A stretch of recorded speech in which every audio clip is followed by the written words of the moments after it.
Hi, everybody. Thanks for coming to today's live stream. You know, I love doing Ask Me Anythings, right? Um, I got a bunch of good questions in advance, but I will also be taking questions from the live chat. Please note that if you are one of my Patreon subscribers or my YouTube members, you are guaranteed to have your question addressed. So I'm going to make sure I get through those, but I'm also going to try to do it in a way where I can interact with the chat. I say that every time. And then I get derailed. And I apologize that I have a history of doing that, and I hope today will be different, but I don't know. I don't know if it will. I also do appreciate how much the chat has a life of its own. I admire what you guys have become. I've enjoyed watching the organism mutate. All right, let's go. Yeah, here, how about this? Let's get this guy in the kiss cam just for starters. Please do this. Fairfield Circuitry hors d'oeuvre on a How to Be Creative episode. I got good news and bad news for you, Giannis. I'm never gonna make a video that's just about the hors d'oeuvre, and the reason for that is I don't make videos that are just about one pedal anymore. They don't do well on YouTube. Videos where I talk about a bunch of different types of pedals that all belong to the same category, those do much better. And the difference is big enough that I'm never gonna go back to making videos that are just about one pedal. That's the bad news for you. The good news is that I love the hors d'oeuvre, and I have talked about it in videos. I have a video called Home Recording, How to Be Creative, and I spent a huge amount of time talking about the hors d'oeuvre specifically in that. So that's what I can promise you, Giannis. I hope that's acceptable to you. Hi, can you do more pedal tier lists? I'll try to. It's hard because I need to play a lot of the brand in order to do the brand tier list, you know? For Fairfield, I played everything. For Strymon, I played almost everything. For Boss, I played hardly anything. You know, Boss has made like 50 gazillion pedals, and I played like 22 of them or something like that. And people got upset in the comments. There was a lot of outrage that I didn't talk about the Blues Driver specifically. You know, I haven't really spent a lot of time with the Blues Driver. And my cousin has one. I played his for like 15 minutes a couple years ago. It sounded great, but do you really need me to tell you like about the Blues Driver? Do you know what I mean? Like, this seems like the single easiest thing to hear people on YouTube play and talk about. You know, I don't think you actually need me for that, but people were worked up about it. So I'll do my best. I'll do my best to do more pedal tier lists. Although since this is like an Ask Me Anything, and since I feel sort of like very emotionally connected to the people who participate in my Ask Me Anythings, I'm going to let you in on a little secret. My long-term plan with the tier list is to stop talking about pedals.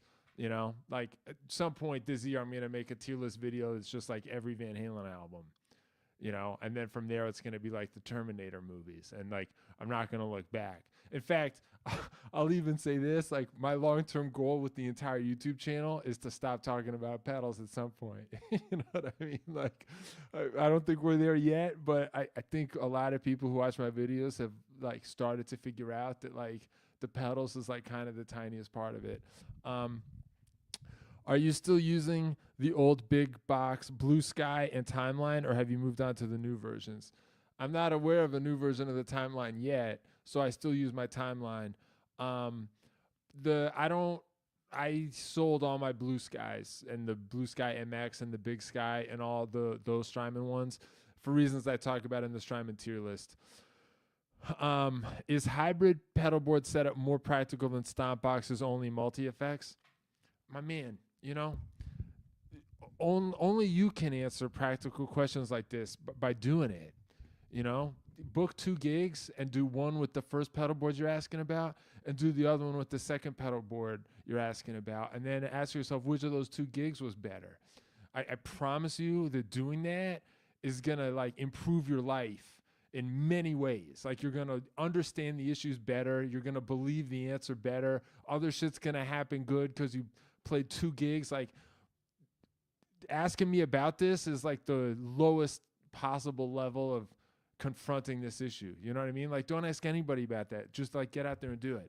Let me say now that when I say stuff like that, I'm rooting for you and I love you. Like, I don't want it to sound hostile. Like, I'm not even trying to do tough love. I'm just trying to be real. And like, like we'll see how long it takes for this to become like annoyingly obvious, but like there's a limit to how much I can do with the pedal questions. Like I don't really care about pedal questions. I don't really care about pedals, to be honest with you. And if you're watching this and this is like the first time you've seen a live stream and that's confusing to you, like I promise, just stick with it and you'll understand by the end like how I could possibly talk about not caring about pedals that much without being a total fucking hypocrite. Yeah, I love this. I said this last time. It's called Cyber Attack for a reason. Thanks for coming back. Keep coming back. I love that energy. You make such great sounds using pedals. We see the end result of your testing. How much time do you invest in pedals to discover these really interesting sounds, and how much is just your musicality? Thanks for the comment. So I said a minute ago that I don't make videos about a single pedal anymore, and that helps a little bit because in the beginning of my channel, when I didn't have much of a following and like the only way I could get views was to make a video about a pedal that people were searching for, and then if they search for the pedal, they'd see my video. That's not where the most of my traffic comes from anymore, but there was a while when that was the only place my traffic was coming from. So in those days, I had to make a video that was only about one pedal, and I had to hope that the pedal would get search traffic that would bring people to me. In those days, I had to come up with like 5 interesting things to do with a pedal, and that was harder. These days, I don't have to use one pedal for the whole video, and so I almost only really need to find one cool thing to do about it and say with it, and that helps.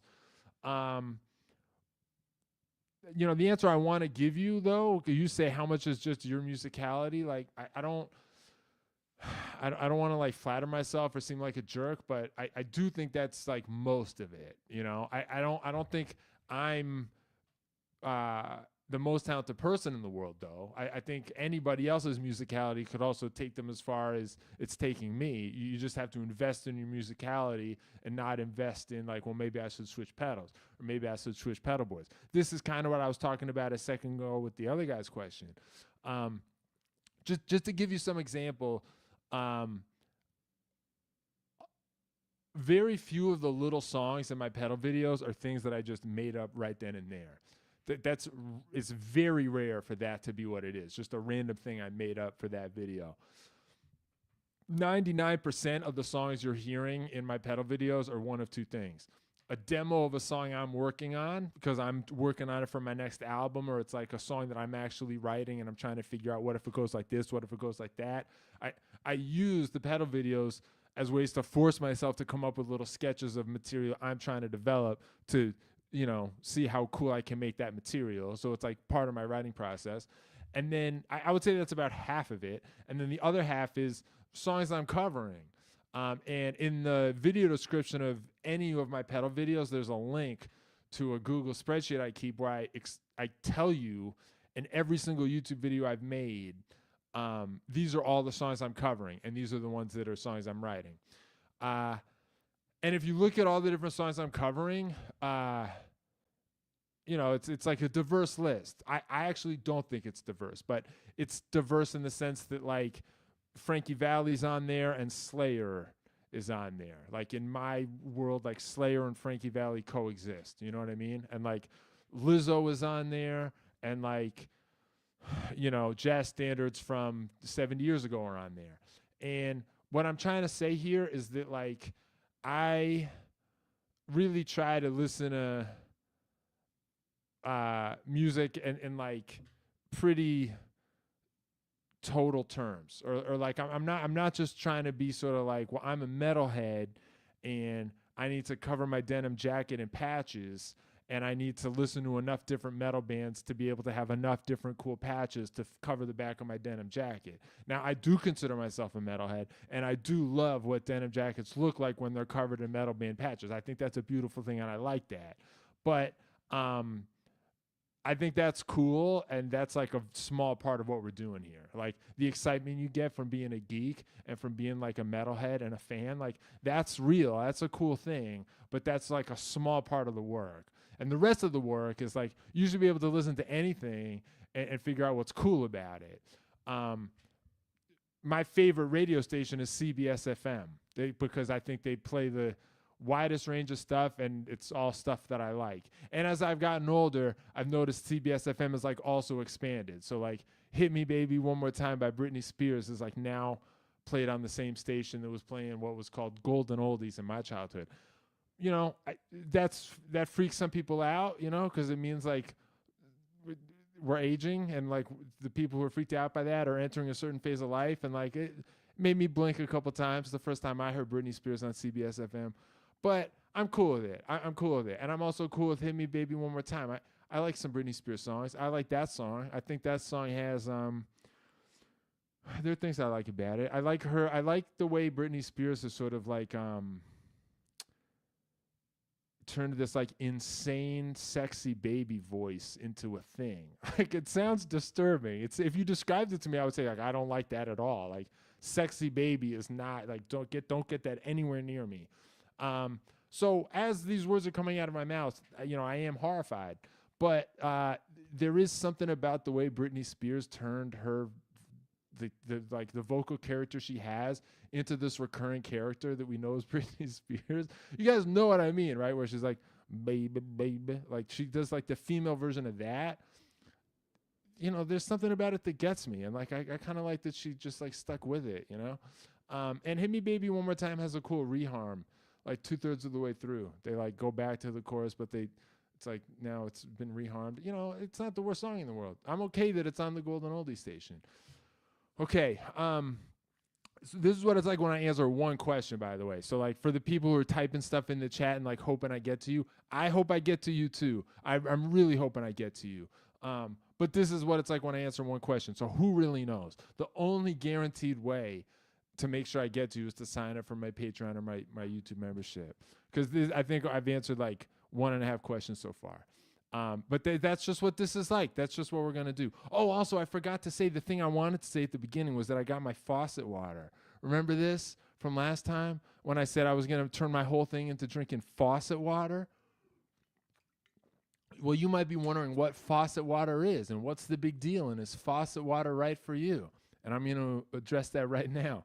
Faucet water is just water from the faucet. You just fill up a glass with water from your faucet, and then you drink it. And could this be right for you? Yes, of course it's right for you. I think faucet water is the answer to a lot of our problems. Do you know what I mean? Like, I don't think anyone really needs to be spending money on Gatorade and shit like that. You know? Like, there's no such thing as a performance-enhancing drug that you could just, like, get at a CVS. Do you know what I mean? Like, performance-enhancing drugs is, like, human growth hormone. That'll do it. But, like, there's nothing south of that that'll do it. You don't need to be spending money on like Gatorade. That's a scam. I think it's weakness, in fact. And I think true strength is just like you drink faucet water. And that's what I'm going to be doing on my live streams from now on. Like basic, pure, neutral, free faucet water. Those are my like artistic values. Just like do the thing. Like, you know, I'm also using a Focusrite that costs like $99 as my interface on this live stream. Like, just do the thing with the most straightforward, cheap, basic solution you can, and then the rest is just you. You know what I mean? Like Prince said, music is just the spotlight and a microphone. You know? Like, if you can't do music with a spotlight and a microphone, like, it's a skills issue. And I feel that way about faucet water. Do you know what I mean?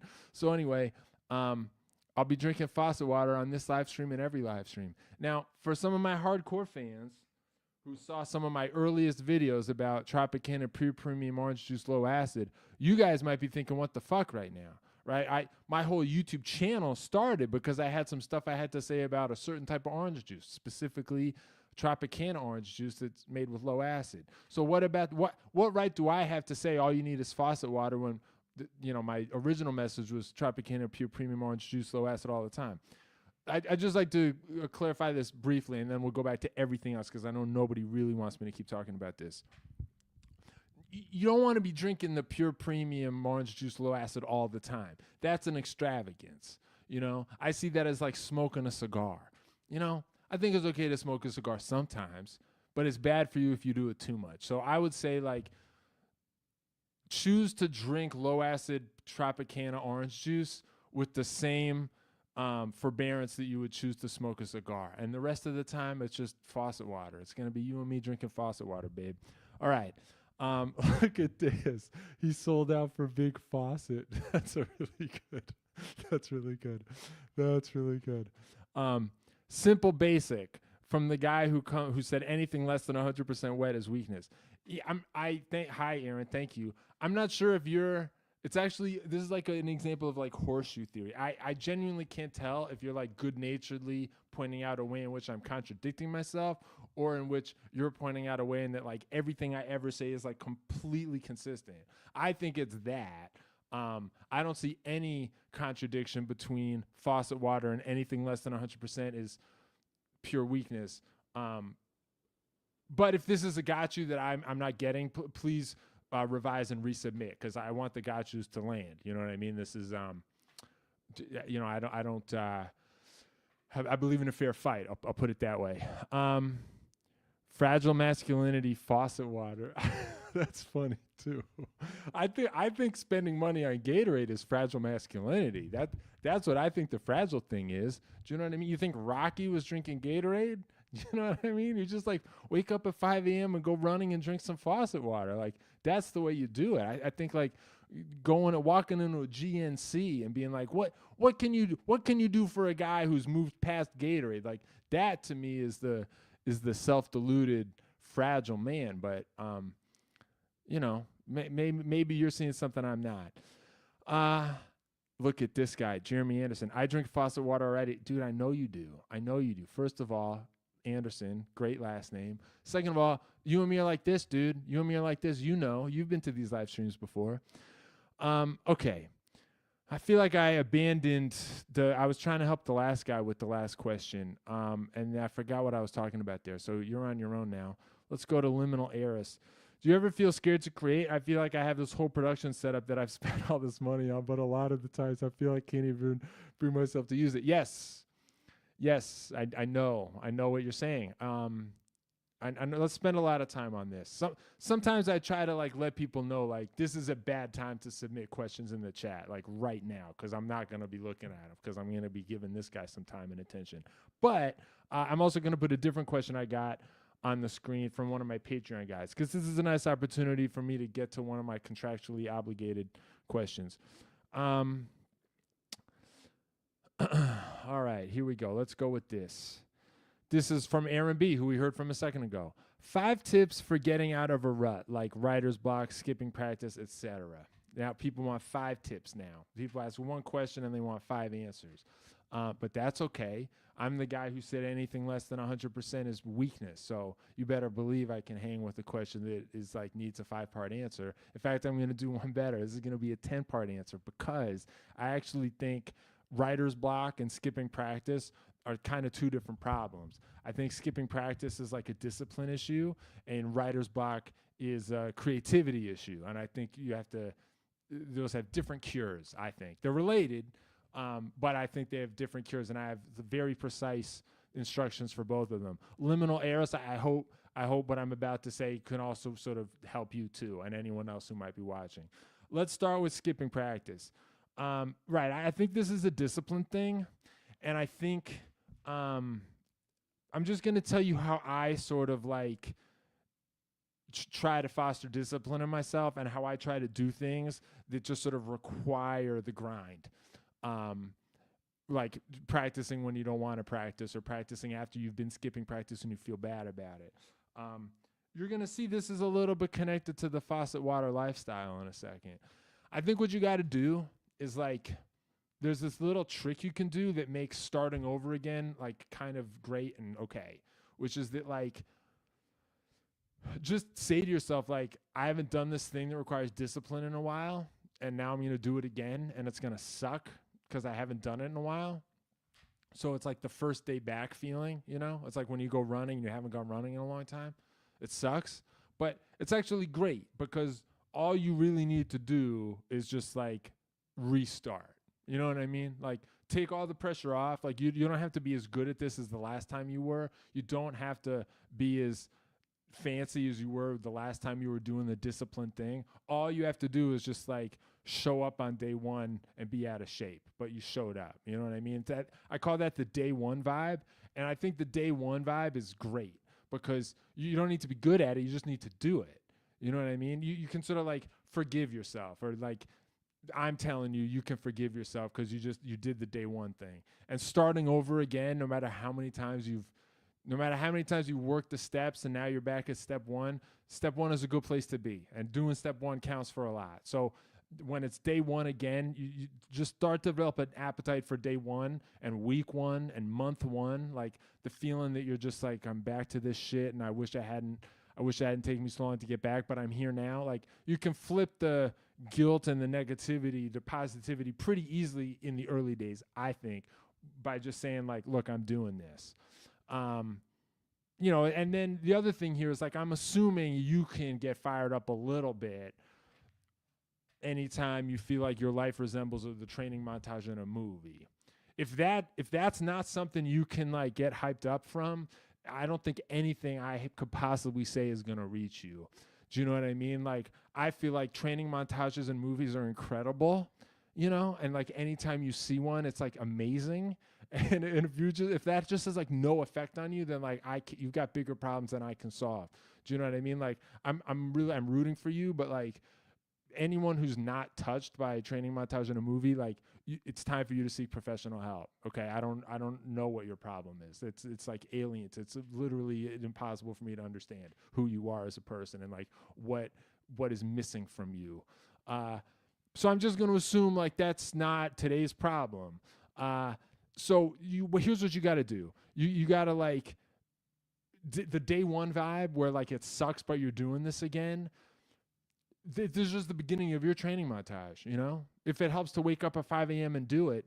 Like there's something, I'm not a morning person. I'm stiff. I feel like shit in the morning. But something about waking up stupidly early to do it is kind of great because you just look around and it's like no one else is doing it. That's the great thing about like going running or doing anything first thing in the morning when no one else is doing it. Is like you can literally believe like I'm the only guy working hard. Like I invented running. Maybe nobody's doing it. It's the thing I invented. You know what I mean? It's like that's a kind of a cool place to be. So that's how you like get back into discipline. Is you just like notice the beauty and the power of the day one vibe, and then see if you can turn day one into week one. See if you can like stretch it that much. And then once you get into it, then you have to like force yourself to notice and feed off of the fact that now you're back in it. Like at some point you're a week in, you're a month in, you've been doing it. Once you get to there, you have to then stop and force yourself to remember like, this is the good place. This is the place that I wish I'd never left at the last time. Like in between my times when I'm like off the thing and it feels like shit, like the thing I miss the most is just what it's like to be back in the thick of it and riding the wave. So once you can get there, try to just like force yourself to be aware of like, now I am practicing, like now I am doing my bullshit, like I'm on it, like I'm doing it. The best I can ever do is to just take it one day at a time and do it. And so you just got to realize, like, I'm in the training montage. Like, the training montage, we're in it now. The training montage is happening. And, like, try to feed off the positivity of that. And then the last thing I'll say about this, before we switch to the other side of the question, is it's also important, like, for stuff like practicing or, like, exercising, that, like, one day off doesn't kill it. This was hard for me when I was, like, a teenager. Like, if I would, like, try to get in shape on the off season for the cross country team or something, I would allow myself one day off because the team took one day off when we were in season. Although I wouldn't always take the day off. Sometimes I go running on my own. But the coaches like theoretically allowed for 6 days a week instead of 7 days a week. So when I would train on the off season, I would do 6 days a week. And then if something got fucked up and I did 5 days, I would like spin out and I would like then feel like, well, now I've lost it and now it's all a waste. And I would like not train a lot more because I had like fallen just a little bit short of the highest possible standard. This is very bad for long-term discipline. You got to form a habit that can survive skips and bad days and misses. You know what I mean? Don't sign yourself up for something that requires you to do like multiple workouts a day or like 5 hours of practicing a day if you're coming off of like a usual day of 0. You know, don't set yourself up in a way that like you have to do a sort of superhuman effort every single day just to be able to put the check mark on the calendar. Like long term, that's not going to work. It's much better to be consistent long term and just like take multiple little swipes at it than it is to just like try to go for broke every single day every day of the year. You know, you need to form a habit that'll be like long-term sustainable. So if you miss a day or you miss 2 days or you miss a week, that doesn't mean now it's over. Like you develop a part of yourself that can take pride in the fact and like resuming it after you missed a week and like not beating yourself up and just getting back into it.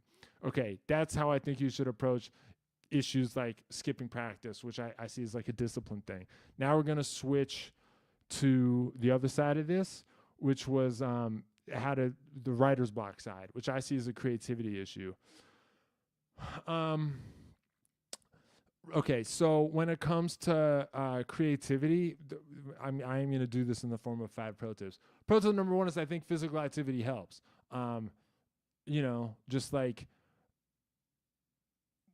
I have the things I do that I like to do, you know. For me, it's like a combination of running, boxing, and jumping rope. But I don't really care what you do. Do whatever you got to do. But like some degree of physical activity, I really do think like just like gives your brain stuff to feed off of. And it also helps you enter like multiple different states throughout the day, you know. And I also find that I'm like usually more dysfunctionally tired and like I'm a wreck when I don't exercise, and like when I'm sort of losing time because like I'm just like knocked out by itis or whatever it is. Like that's usually when I'm not exercising. I like sleep. People say you sleep better when you exercise, and I guess that's true, but I also sleep less because like I'm kind of just like horny and ready to go all the time, you know? And that's a good place to be for creativity. So I think physical, just like getting some kind of exercise helps. But then I also think that there's another thing that's like, this is pro tip number 2. Apart from getting regular exercise, it's also good to do things where like you're not distracted and your brain is not occupied, but you're moving and you're doing something, like going for a walk. Like people always talk about how going for a walk is good. You have ideas when you go for a walk, and that's true. Like going for a walk, like going for a walk hits a certain line where it's like you're moving, so you're like being stimulated, but you're not reading a book and you're not having a conversation, so you're sort of open to whatever comes. Going for a walk is a good version of that, but I tried to come up with other versions of that.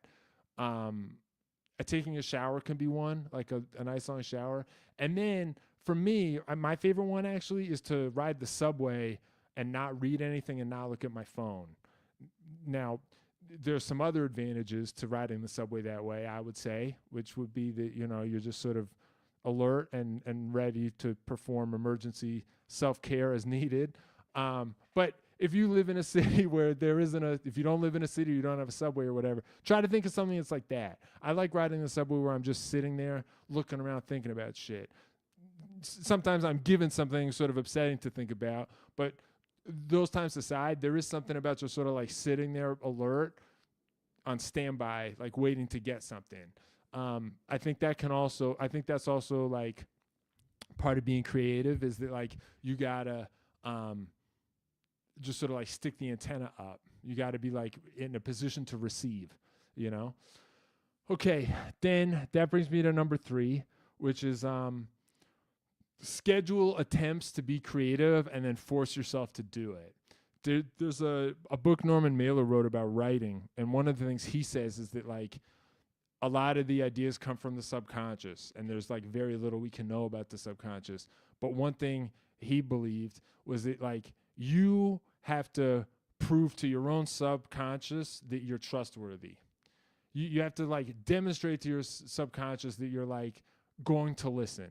It's like being in a relationship. You have to like demonstrate that you can listen. And you have to demonstrate that you're going to show up and like be receptive. And so it's important. Like, I actually don't think that like spending an hour looking at a blank page is wasted time. It's frustrating and it sucks, Sometimes it takes me a long time to write lyrics. That's always the last part of my material is the lyrics. And like there'll be times where I'm literally just looking at the notebook with the pen. I got nothing. An hour goes by. I still have nothing.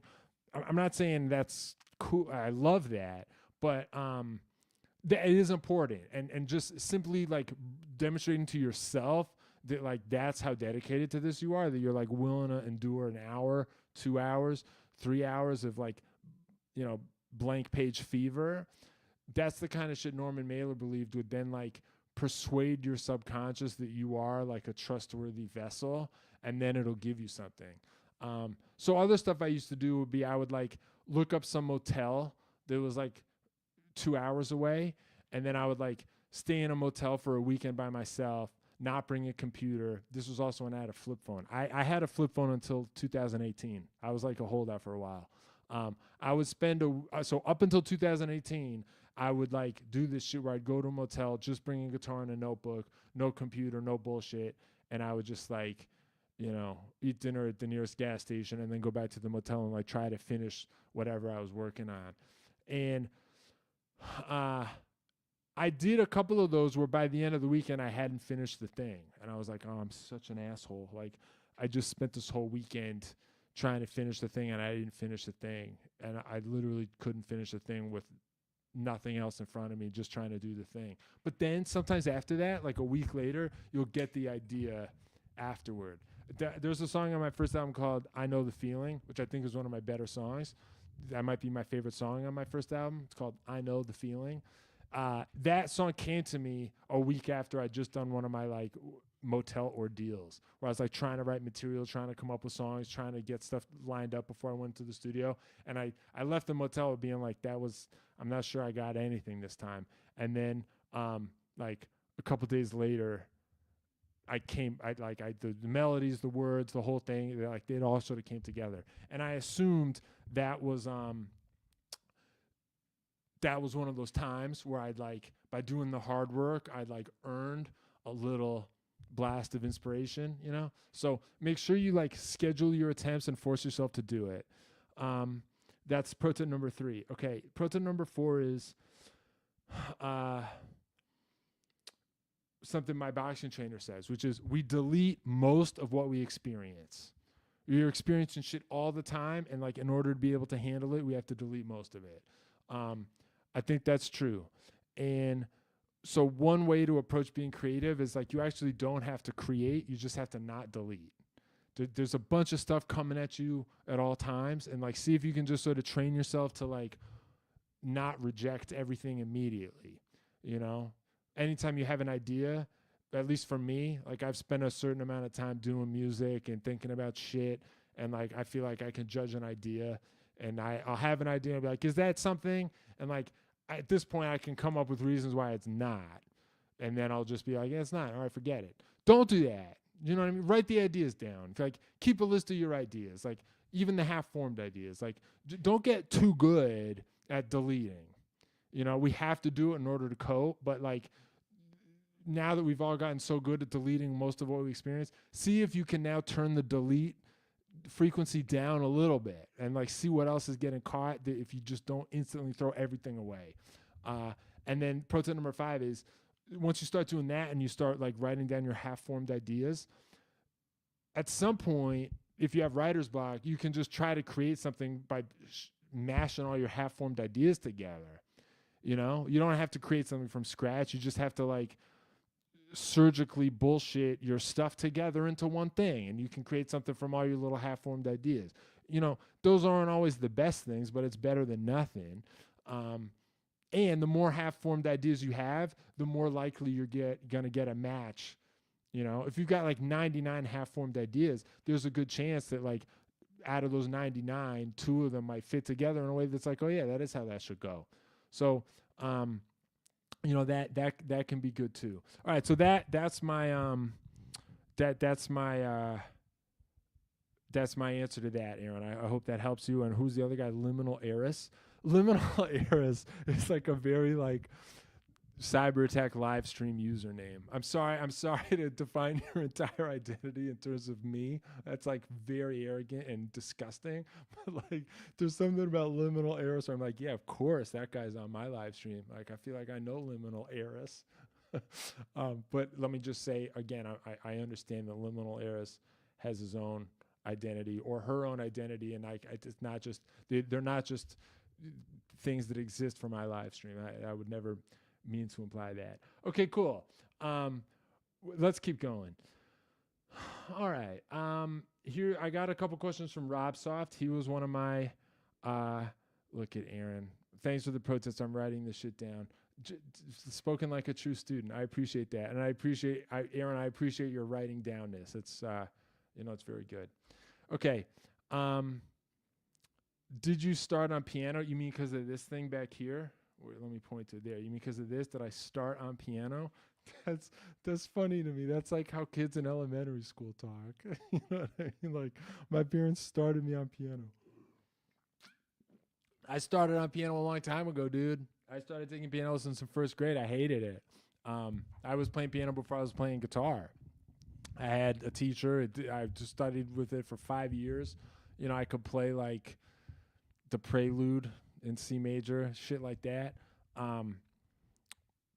But I didn't feel like I was really learning about music at all. You know, it wasn't until middle school when I started taking guitar lessons and I found a teacher who could really, he taught in a way that it could reach me. And then that's when shit started happening. No, so I'm sort of like a hack piano player. I'm not that good. I wish I was better. But here's the other thing though, is like, I'm good enough at guitar that I can like hear what a simple good piano part would be, and then I can usually like program or execute that. I thought my piano teacher was hot when I was 6 years old. Valerie Michaels, first of all, I love seeing you. Second of all, I love this type of comment. I thought my piano teacher was hot when I was 6 years old. That's amazing. There's nothing like being being that young and just like noticing shit that's a big deal. You know, being like, I think I have a crush on my piano teacher. I remember being that age. I remember, you know how you're like hearing, you lose some of your ability to hear high frequencies over time. I remember when I was a kid and I hadn't lost all that shit yet, there was a sound that TVs made in my neighborhood if you turn them on. Like if you just turn the TV on, there was this like super high, supersonic sound that I could hear. And like sometimes I would just hear shit and be like, the neighbors turn their TV on. You know, and my parents would be like, okay, it's a little weird. What does that mean? But I would, and then there were other high supersonic sounds that like, I didn't know what those ones were. It was just these like faint little whistles that I could hear. And I remember being a kid. I also, for a while, played with Barbies. You know, you can like make the obvious comment if you want to. The reason I liked Barbies when I was a kid was that they had like super bright colors. I mean, I think this should make sense if you've seen any of my videos. They're like, I remember wanting a Barbie just because at the toy store she had this like bright blue shirt and then black and white checkered pants. And like the high contrast of the black and white and the turquoise blue, I was just like, those colors are like, I get it. You know what I mean? I was like, yes, I see what they're doing there. I want to look at that. I want to have that. So I remember being a kid and looking at my Barbie and like hearing these like high pitched sounds, and like that has become the thing I'm like trying to recreate in my YouTube videos. Like I want to sort of like return to the conscious experience of like what it was like to be hearing the supersonic shit that I can't hear anymore, and like seeing the Barbie colors as purely as I did when I was a child, you know, because there's a lot of shit that came after that that can like sort of beat the sensitivity out of you, if you know what I mean, you know. And tell me if I'm going too far, but Valerie, like this is what I'm getting from you when you say that you think your like piano teacher was hot when you were 6 years old. Like that's the same fucking thing. Like you go to the lesson, you're in the world of the lesson, the teacher's hot, the piano's making these noises. It's like there's a lot there. This is what my boxing guy was saying. We delete most of what we experience, but like what if you didn't delete?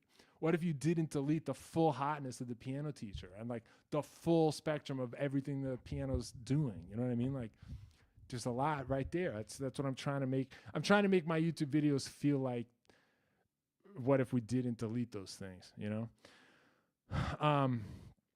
Okay, cool. I got to keep going through these pre-submitted questions though. All right, let's keep moving. Oh, so yeah, sorry. Yeah, here's one from a different Patreon guy called Rob Soft. You mentioned the syntax error 2 a lot and the sidestep 2. Are there any kind of unique pedals that you would be lost without? Like, this is a huge part of what I do, and I don't see how else I could achieve it with other pedals. I do. In my pedal tier list videos, I've got a couple tier list videos on my channel where I just rank the pedals of every brand. I created a tier that is specifically for this. I call it Ultra Tier. Syntax error would be there. I haven't talked about Alexander pedals as a brand in any of my tier list videos. But pedals I've put in Ultra Tier include the Boss PS6 Harmonist, the Strymon Iridium. I would also put the syntax error there. So yes, there are other pedals I think about that way.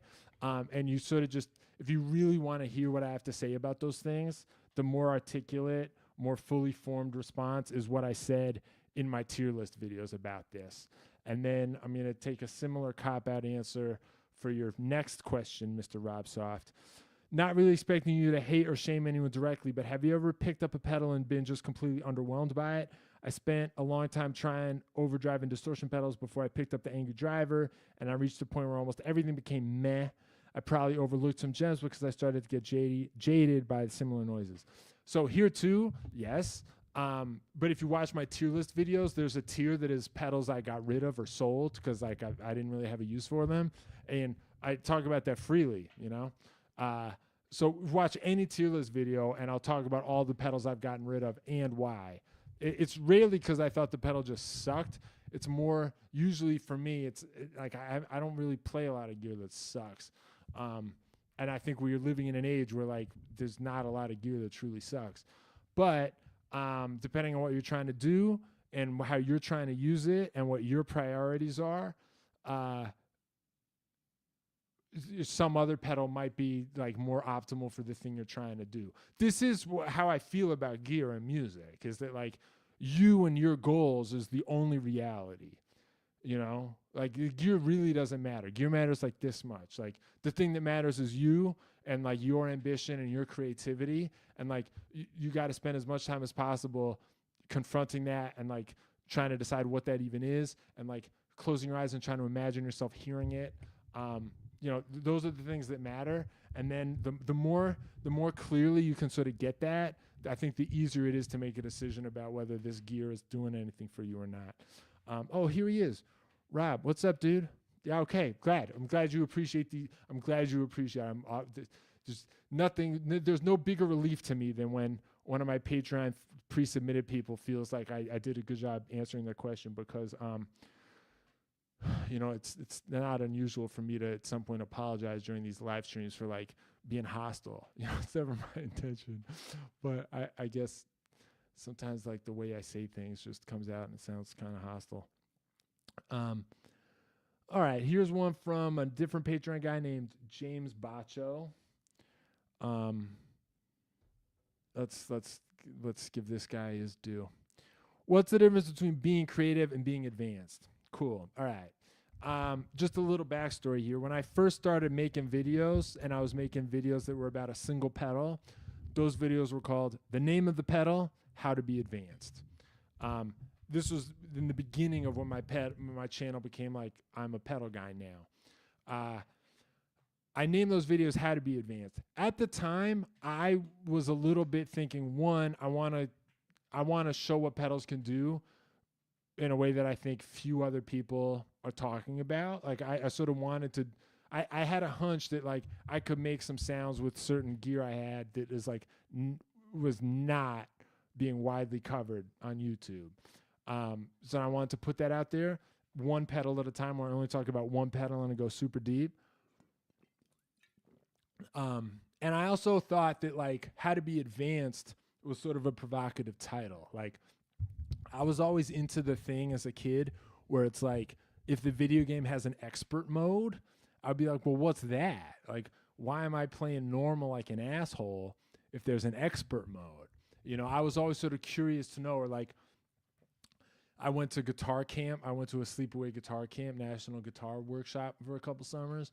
And I was always sort of curious, like, what's in the advanced class? Like, who are those guys?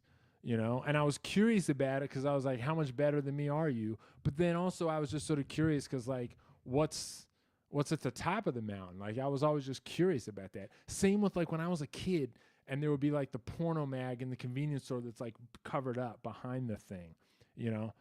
In my childhood, porn magazines were, like, I think a little bit more of a thing than they are now. So, like, sometimes you would go into a store that's just a normal store, but then they would also be selling pornography, but they'd, like, cover it up. And I'd always just be like, what's in there? You know what I mean? Like, I mean, first of all, I was like, you know, I wanted to see nudity. That was like an ongoing sort of like high priority quest of my younger days and even now. But so it was also just that. But then the fact that it was like there, but you couldn't see it, I was always just like, you're killing me with this. Like, just let me see the cover. Like, give me something. You know what I mean? Like, give me something. So I thought naming the video "How to Be Advanced." Valerie Michaels, thank you. TPPO JLA for life. That's what I'm talking about. That's why we have an understanding. Thank you, Valerie. Thank you for the $4.99. Love to see retail pricing on my super comments. So I thought naming the pedal video "How to Be Advanced," I was a little bit trying to evoke that. Like, do you have what it takes to watch the advanced video? One thing I've learned about YouTube from doing this longer is that, like, for beginners is a bigger market. I thought when I name it "How to Be Advanced," I would get the people who are ready to be advanced and the people who aren't ready and just sort of want to, like, peek in the thing they're not ready for. I thought everybody was curious to like skip ahead. Just in terms of the race to get the clicks, it's not the highest performing strategy. Such and such and such and such for beginners, that's a more reliable thing. But I didn't know that yet, and I don't regret it. I like what I got to. But anyway, at a certain point, I had to sort of like change my format a little bit. And I wanted to do something that was a little bit, it's like not just advanced people now. This is for anybody. But I didn't want to be like, you know, clickbaity or annoying, or like I didn't want to just be another guy who's like, here's how to do this for beginners. I sort of feel like if it's me against Marty Schwartz, like Marty Schwartz already sort of has this gigantic power to reach the beginners. Like, who's going to click on my thing if I'm trying to do what he's doing? You know, I'm just going to lose that. So I was like, maybe I could do something that's not as explicitly like adults only, but is still sort of like my values. And that's how I came up with How to Be Creative. That I switched formats from How to Be Advanced. That's if I ever make a video again that's about one specific type of pedal, it'll be called How to Be Advanced. And then when I started talking about pedals in larger categories and talking about things in larger themes like home recording, or how to use gear you already have, stuff like that. That when that era began, I named it How to Be Creative in order to sort of differentiate the formats. That's what it meant to me. I realized by the fact that, like, I got a question about it that, like, maybe not everybody totally clocked that, but you know, for me, that's how I sort of needed to think about it in order to be able to upload the videos and move on with my life. Cool. Thank you for that. All right. We got to get through more of the Patreon backlog here of questions I'm contractually obligated to address. Here's another one from our man, Aaron B. What did you see at NAMM that was cool that you actually liked? I saw lots of videos from tubers about stuff, but what did they introduce that you would use? I had fun at NAMM, but I didn't really go to, like, learn about gear, and I spent very little time, like, playing gear. I went to just meet people and, like, talk to people that I have, like, internet relationships with. You know what I mean? Like, I met the guys at Chase Bliss. You know, I met Matthew at Alexander Pedals. I hung out with the Von Gone booth a lot. I talked to my man Alex at Mass Distro. I'd never met that dude. It was like that. I met Alex at Super Danger Studios. Like, people I was sort of, like, Instagram friends with or YouTube friends with. I went mostly to just sort of meet some of those people in real life. I didn't really, like, check out the gear. I'm sorry if this makes me sound like a jerk, but, like, I tend to know about gear before it comes out. I don't, like, the gear companies will email me and tell me about the gear and be like, well, do you want to make a video about this? So, like, I sort of know about stuff even before like it talked about at NAMM. There's some things I don't know about, but I also, again, like I can live without knowing about the gear. You know what I mean? It's sort of, to me, like I keep saying, the gear is sort of like, excuse me, the last thing. There's a Bumblefoot quote that is that I really like. You guys know about Ron Thal, aka Bumblefoot. He said something like, people think if you're a guitar player that music happens here, and he goes, music ends here. Music is in here. Music is like ideas and things that you hear in your mind, and like creative shit that happens in your imagination, like, and it's stuff you experience. Like, that's what music is, and it has to come out through your fingertips if you're a guitar player. So it ends here, and I really like that. And so think about how fucked gear is in this equation, right? If music ends here, like, gear comes after music has already ended, and I think that's actually a healthy attitude.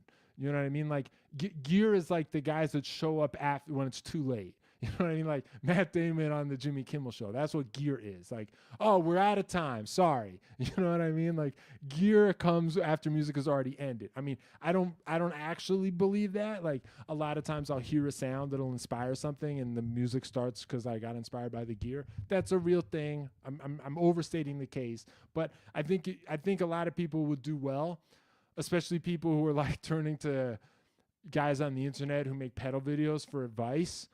You know, if you're the kind of person who thinks like asking Ivan Anderson a question on a live stream could solve your problems, I feel like it's very important for you to hear me say that, like, gear is something that happens after music has already ended. If you force yourself to think about it that way, you know, music is a microphone and a spotlight, to quote Prince again. I think that's like, I think that'll force you to approach music in a way that'll improve. That's like Floyd Mayweather, you know, keeping his gym at like 100 degrees and sparring 5-minute rounds. You know what I mean? But in a real fight, a round is only 3 minutes. I know, but if you force yourself to get used to 5, you know, think about how much you could accomplish in 3.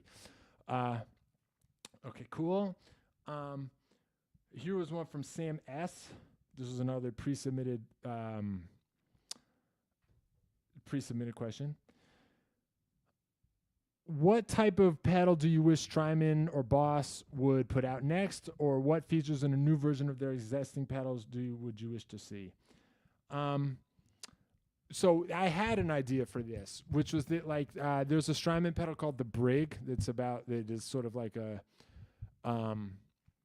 tribute to analog bucket brigade delays. And if you listen to like what the 10th repeat on the Brig sounds like that 10th echo, the echo of the echo, the echo, the echo, the echo, if you turn the feedback up, that 10th repeat is like super fucked up and degraded. I would love an effect that just makes your real-time playing sound like the 10th repeat. I would love that. But Strymon doesn't do signature pedal stuff. I talked to him about it. They just don't do signature pedals. Maybe someday that'll change. And if it does change, I think I'll be on the list of candidates, but I'm not going to be at the top of the list. Do you know what I mean? I mean, they could pick whoever they want to put at the top of the list. It'll be like John Mayer or Carlos Santana or whoever. You know what I mean? So yeah, I have thought about how cool it would be to make even just a plugin that just like makes your current sound what like the last Brig repeat sounds like. You know, but so that's something I'd already thought about, that I thought of when I got this question. On the Boss side, it's hard because like Boss has already kind of produced an answer for everything, you know. It's hard for me to think of something Boss hasn't done. I guess one thing would be ring modulator. I mean, I understand why Boss isn't going to fuck with that. It's too weird, and, you know, I think there's like, that's just like not what Boss pedals are for, or that's like not what their sort of segment is, you know. Ring modulation is like a very specific, like, sort of fucked up thing. But I would be curious to hear like what a Boss ring modulator would even sort of try to do. You know, you better believe I would watch like the YouTube videos about it. And I have a video about Boss modulation effects. I think it's called Modulation, How to Be Creative. And in that video, I show how you can get sort of a ring modulation sound out of the Boss flanger, the BF3, I think. So I've gotten close. But anyway, not tempted by the new Boss PLL. That's either really funny joke, like if Boss made a PLL, that would be amazing, and I would be tempted by it. Or if that's real, that's mind-blowing to me. Is there really a Boss PLL? I think you're kidding, but if not, you got me, and that's hysterical. Yeah, and Boss has made some weird things. Why not a ring modulator? That's true. Boss has made some weird stuff. It's 100% true. So yeah, why dare to dream, right? Dare to dream. Okay. Here's another one from James Bacho. I hope I'm saying that right. Do you feel you have to exactly recreate the song live? If so, does that ever limit you when you're recording? I don't feel like I have to recreate it exactly. And so no, it doesn't limit me when I'm recording. When I'm recording, I just try to make the recording the coolest thing it can possibly be. Live, sometimes that means it's hard to recreate things. That's true. But I also kind of feel like live things can be exciting for other reasons. You can put on a show and you can like talk to the audience and you can like improvise, and you can like, one reason I don't play with tracks, there are many reasons I don't play with tracks. I don't believe in tracks, but I also like the idea that at any given moment you can like turn around and be like, hold on, break it down, and do like on stage musical direction to the band, like Bruce Springsteen style or whatever. The possibility of doing that at any time is like very attractive to me. And there's also something about just like getting nuked by volume, that like changes the experience. Do you know what I mean? Like when you're at a concert, like too much volume is dumb. I get it. I know. I've been to shows where I'm like, this is stupidly loud. But there is something about just like getting hit by it where you're like, okay, like the Beavis and Butthead like sort of enters the chat, and there's something great about listening to music that's been recorded at a high level and sort of listening on headphones and like having the deep immersive experience. That's cool. That's just different than like being at a show and like feeling your teeth rattle a little bit, and so I feel like even if I'm at a disadvantage because I made an ambitious recording, it's hard to recreate live, there's all kinds of other advantages that are available to you live that you should be able to use to make up the difference. And if you're coming up short, I think that means that there must be some kind of deficiency in your live performance. I mean, it's hard to be good at both. Like don't get me wrong, like music is hard. You have to be good at like a million different things. It's very punishing. But no, I when I'm trying to make the recording, I'm just like, we're gonna try to make this as good as it can possibly be. I mean, and the last thing I'll say about this is like,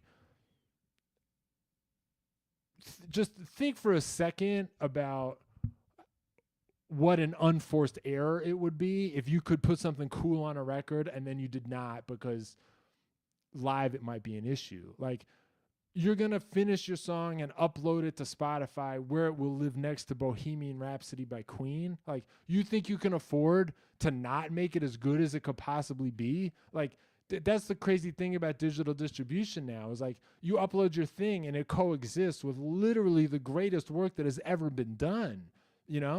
Like, you're going to be in the mix. Like, do you really think you can stand to not make it sound as good as it possibly could just because the live show, like, I mean, bro, like, no offense, but who the fuck is going to your live show? Do you know what I mean? Like, is anyone really going to call Rolling Stone and say, like, guess what? They couldn't do it. Like, I just don't think it's going to come back to bite you in the butt. I really doubt it. I really doubt it. If your following is so big that you're in a position to take heat because your live show is not as good as the record, then I don't understand how you have the free time to come on my live stream and ask me questions. Do you know what I mean? It sounds like your band has sort of made it to Numbersville. It sounds like people have started coming to the shows like, what the fuck are you asking me questions for? You know what I mean? Like, you got a tour to plan is what it sounds like. So that's my answer to that question. All right. Cool. All right, here was another one I wanted to make sure I got to. Um, Here's the next one I want to make sure I got to. Okay. This is sort of related, but I think now's the time to talk about it.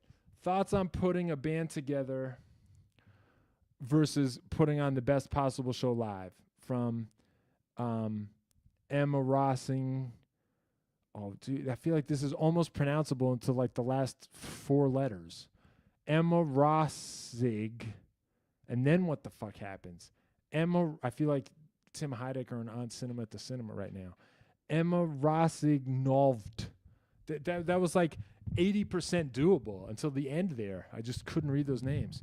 Oh, and here she is. Oh my God, that's amazing. I'm so sorry. It's really, I don't know if anyone can relate to this, but like, it's one thing when you think you're talking into the void, like you're just some guy on a fucking live stream in his house, like reading these fucking questions, like who's even listening? And then all of a sudden, like the person is there, like they're listening. Like every time it happens, I got to think to myself, like, oh God, what did I just say? Like, what the fuck came out of my mouth just now when I was talking about this person who's literally hearing every single word I've been saying?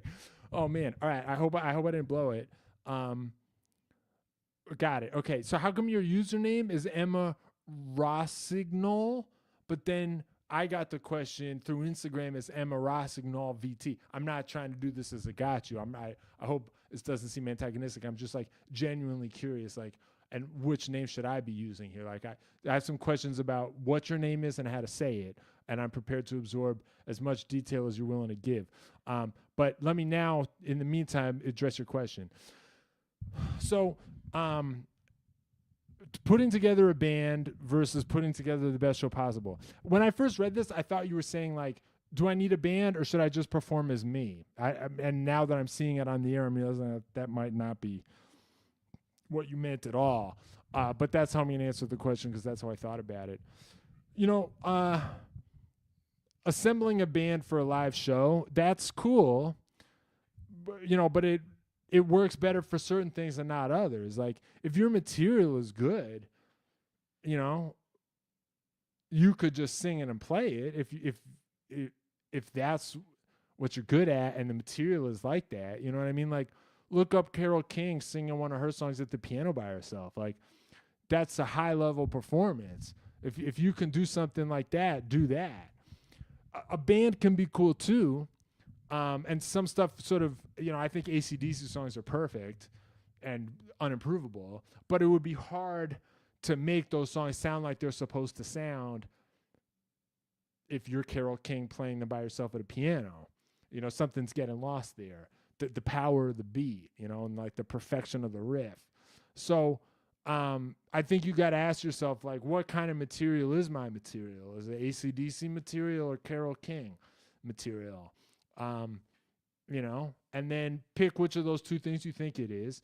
And then, see how good a version of that you can do. I mean, the other thing about a band is, like, to get a band together, you either have to pay or you have to convince people to join the vision. And believe it or not, neither of those is cheap. Like, convincing people to do it for free and join the vision, that also has costs. It has sort of costs in terms of time and attention and caring. People who sort of join the vision, they're going to have opinions about what they're doing and how the song goes. People who are getting paid for their time, they'll do whatever you want. So, there's no free lunch, right? But I would say listen to your material and say, like, when I imagine singing and playing this by myself on stage, is that the most excruciating thought that I've ever had? Or does it seem like that could be good if I'm good? Or do I feel like I'm just like, these are riff songs and they need fucking riffs and drums under them? Well, then you got to put a band together. It's not easy. But I would sort of approach it thinking in those terms. That's how I would approach it. Okay, cool. What if you have both types of material? Cool. All right. Glad to hear that you're operating at that level. Then that's good news. I think what you do then is you sort of like make that part of the show. You start at the piano and then you bring the band out. Or you start with the band and then like 2/3 of the way in, after people are starting to be like, I think I think I have a grip on what this band sounds like, and I wonder how many more songs they're gonna play that are just like the last 5 songs I heard. Right then, you like send the band away and you just play it at the piano, and people are like, "Oh, I didn't know she could do that." And then you bring the band out one more time and like nuke them even harder, and then you just like leave. That would be a good show. So that's how I think you do that. Yeah, you should put a link in the look at this. I want to see Emma play now. Yeah, I think we all do. Emma, you should put your stuff in the chat. All right, here's another one from Patch Cables. Oh, look, sorry, I was about to put one in, but let me do the super first from Guitar Wizard. Your drive is really inspiring me and helping me recover from gear addiction and focus on improvement. I'm glad to hear it, Guitar Wizard. Thanks for your contribution. Thanks for the comment. I'm glad it's helping. I feel like we're all in this together. I struggle with all this shit too. It's easy for me to give advice and tell you how your show should go, but when I think about having to put my show together, I'm reminded of how hard it is. So I get it. I'm not holding anyone to a standard that I am not also holding myself. All right, cool. Let me now go to this. Vast collection, or do you clear out, sell used gear often? I don't think my collection is vast. Obviously, I get a lot of stuff, but I sell it. I sell a good deal. If you watch my tier videos, you can sort of see, I'll talk about every Strymon pedal that I've sold, every Boss pedal that I've sold, every Fairfield pedal that I've sold. If you watch one of my tier list videos, you'll sort of see how my mind thinks about when it's time to sell something. And I'm willing to do it. I'm friends with Emily Hopkins and Russ, and when I go to their place and hang with them, I would consider that a vast gear collection. And I say to them, like, why don't you guys sell some of this? Like, you can make some money. You know what I mean? Like, I sort of look at their shelves in their closet. And I'm just like seeing dollar signs everywhere. I'm like, how many different pedals do you guys really use in a day? You know what I mean? Like, how many fucking flangers do you need? Like, you could just like turn some of this into cash. You know what I mean? Like, we buy gold. Like, reverb.com is basically like one of those we buy gold stores, but for gear. I'm like, people will buy gold. Let's sell some gold. That's how I feel. So I would consider their collection vast. I don't think my collection is puny. I am a guy who makes YouTube videos about gear, and people send me gear, so I have gear. But I really I only keep stuff if I think it just does something special that's unlike the other things I have. There's very little stuff I keep for sentimental value. There might be a little bit, but I'm not really sentimental. I'm trying. Is that even true? Judge for yourself how sentimental I seem. I'm prepared to accept it. I've convinced the world that I'm like an extremely sentimental person. There's a version of that I understand people might be seeing. But when it comes to gear, I think I can be kind of ruthless. I'll take the reverbs, for instance. Like, I've got the Boss RV reverb right here, RV6. I love the room sound in this. I've talked about that in other videos, but like, this pedal can do modulate, spring, plate, hall, room, delay, shimmer. I don't care about any of that. I just care about the room. I think the room in this sounds so good for like heavy guitar playing. Like any sort of 70s or 60s riff rock, where especially in the days when like the opening in the riff, the space in the riff, the big space in Back in Black, the riff, the big space in Good Times, Bad Times by Led Zeppelin, the big space in Can't You Hear Me Knocking by the Rolling Stones. By space, I mean the guitar stops and you like hear the drums for a second. Dun-dun-dun, dun-dun-dun, dun-dun-dun, dun-dun-dun, dun-dun-dun. Huge spaces in Highway to Hell. For that style of guitar playing where you want something heavy and massive and then you want nothing, the ideal reverb for that I have is the RV6 room sound, room. So I keep this reverb pedal just for that. Then I've also got the Von Gogh Ultra Shear right here. This reverb doesn't sound as good for that, but it does have a great stereo thing. I use the room sound in stereo too. But this is good for like synths that need to sort of just like envelop the listener. That's a reverb use. It's like the reverb that just sort of takes the sound, and instead of being here, now it's this. I use the Von Gogh Ultra Shear for synthesizers usually that I want to do that. Then I've got the EchoFix spring somewhere. That's like an analog spring pedal. That's got a real spring in it. You can watch the spring move when you play it. That's there as my spring. You know what I mean? I've got the Strymon Flint because it can do every sound I just described. On the Strymon Flint, I'm using the plate instead of the room on this. That's on my pedal board because it's small and it does all of these. I got the prismatic wall here. This is sort of an instrument by itself, but it's a reverb, and like this can do these kinds of like very resonant, buzzing, sort of noisy, artifacty reverb sounds. So I use this. This sounds good for like Mortal Kombat soundtrack sounds, like dang, like those kinds of gong sounds, or like kung fu movie sounds. Like there's something about it's annoying and bad, but there's something about like dang, like that kind of attack. Like that's a thing. Sometimes I need to put reverb and amplify like dang, like that. I'm sorry that I keep doing it, but that's a very specific thing that I need sometimes, and this is the ideal reverb for that. So like I try not to keep a pedal unless there's a thing that I know it does that I'm gonna need sometimes. But I don't need more than one of any of these categories. You know, maybe I need one that's like the pedalboard friendly version. That's why I have the Strymon Flint, because it can do anything. You know, it can do any conventional reverb sound that I ever need.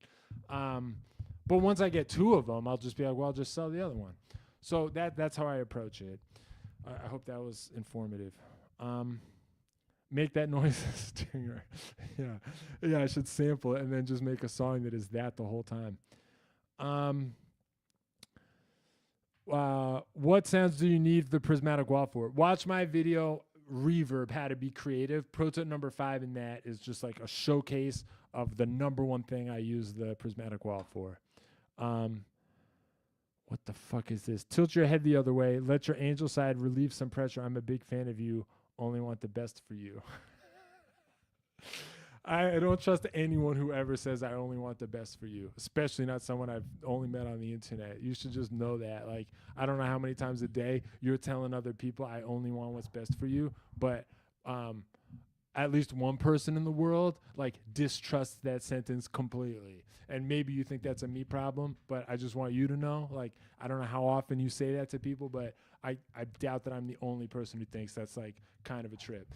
But yeah, I'm not insulted though. I get a kick out of the question. I think that's funny. I'm not going to tilt my face this way for very long because that's not my good angle. Look at this. I know what my angles are. It's a point of pride. You know what I mean? Like, you want to work in show business, sooner or later you got to know your angles. I know mine, and this ain't it. So this is going to be the angle from now on and forever. Okay, cool. Haha. Okay, I'm not saying it anymore. All good, my man. All good. All right. Oh yeah, here's a good one. Look at this.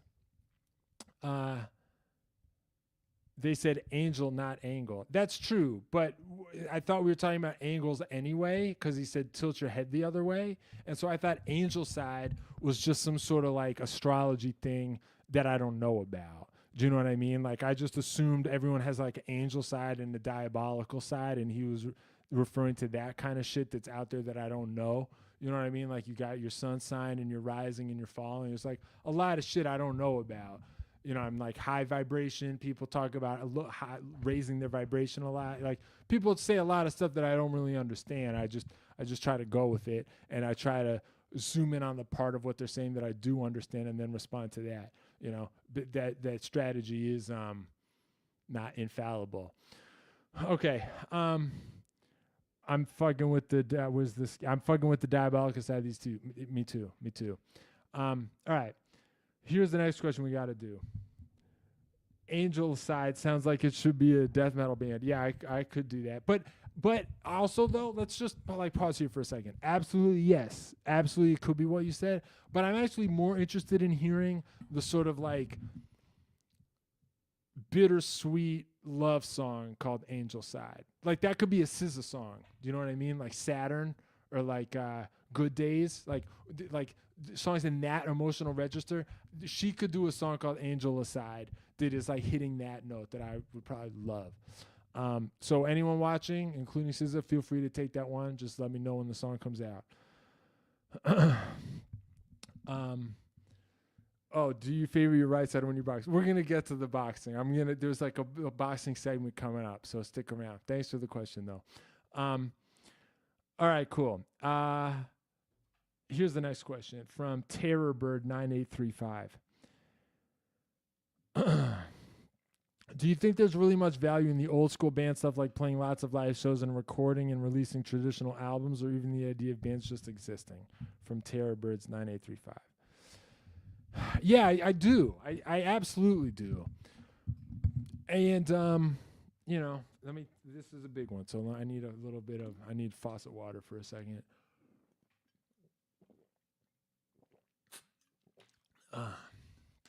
Okay. Yeah, I do. I wonder how much this kind of despair, like, is there even a point in doing old school band stuff?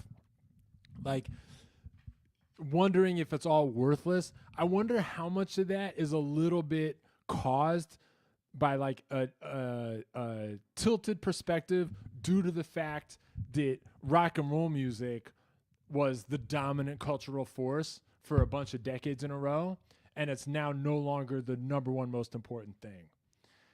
It was the number one most important thing for like a nice run in recent memory. It was literally the most important, like the worldwide number one cultural force for a minute was rock and roll music, and like a bunch of us can remember that.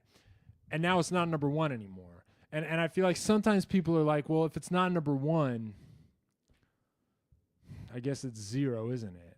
And part of me is like, no, it's not zero. It's just one of the other things now. You know what I mean? Like that's so north of zero. It's just one of the other things. That's all it is. You know what I mean? Like I remember when comic books were like sort of dorky and gross. You know, when I was a kid, you were still sort of like a dork if you read comic books. You know, comic book guy in The Simpsons was like, that's who reads comic books. Like, that's why they invented that character, was because, like, the consensus was that people who read comic books are disgusting and repellent.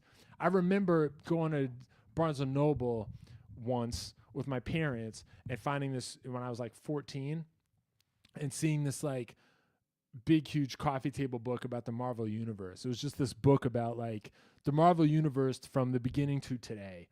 And I wanted to get it. And I remember thinking, like, if I get this, will I be made fun of? I actually wondered that. Then the world changed. You know what I mean? Like, Marvel movies changed. Like, that's not the world we live in anymore. You know? Like, comic books and shit like that. Now it's just like the Super Bowl. It's just one of those things that, like, everybody agrees on is okay. You know, if like a guy wears a t-shirt that has Captain America's shield on it, there's like absolutely nothing subcultural about that guy.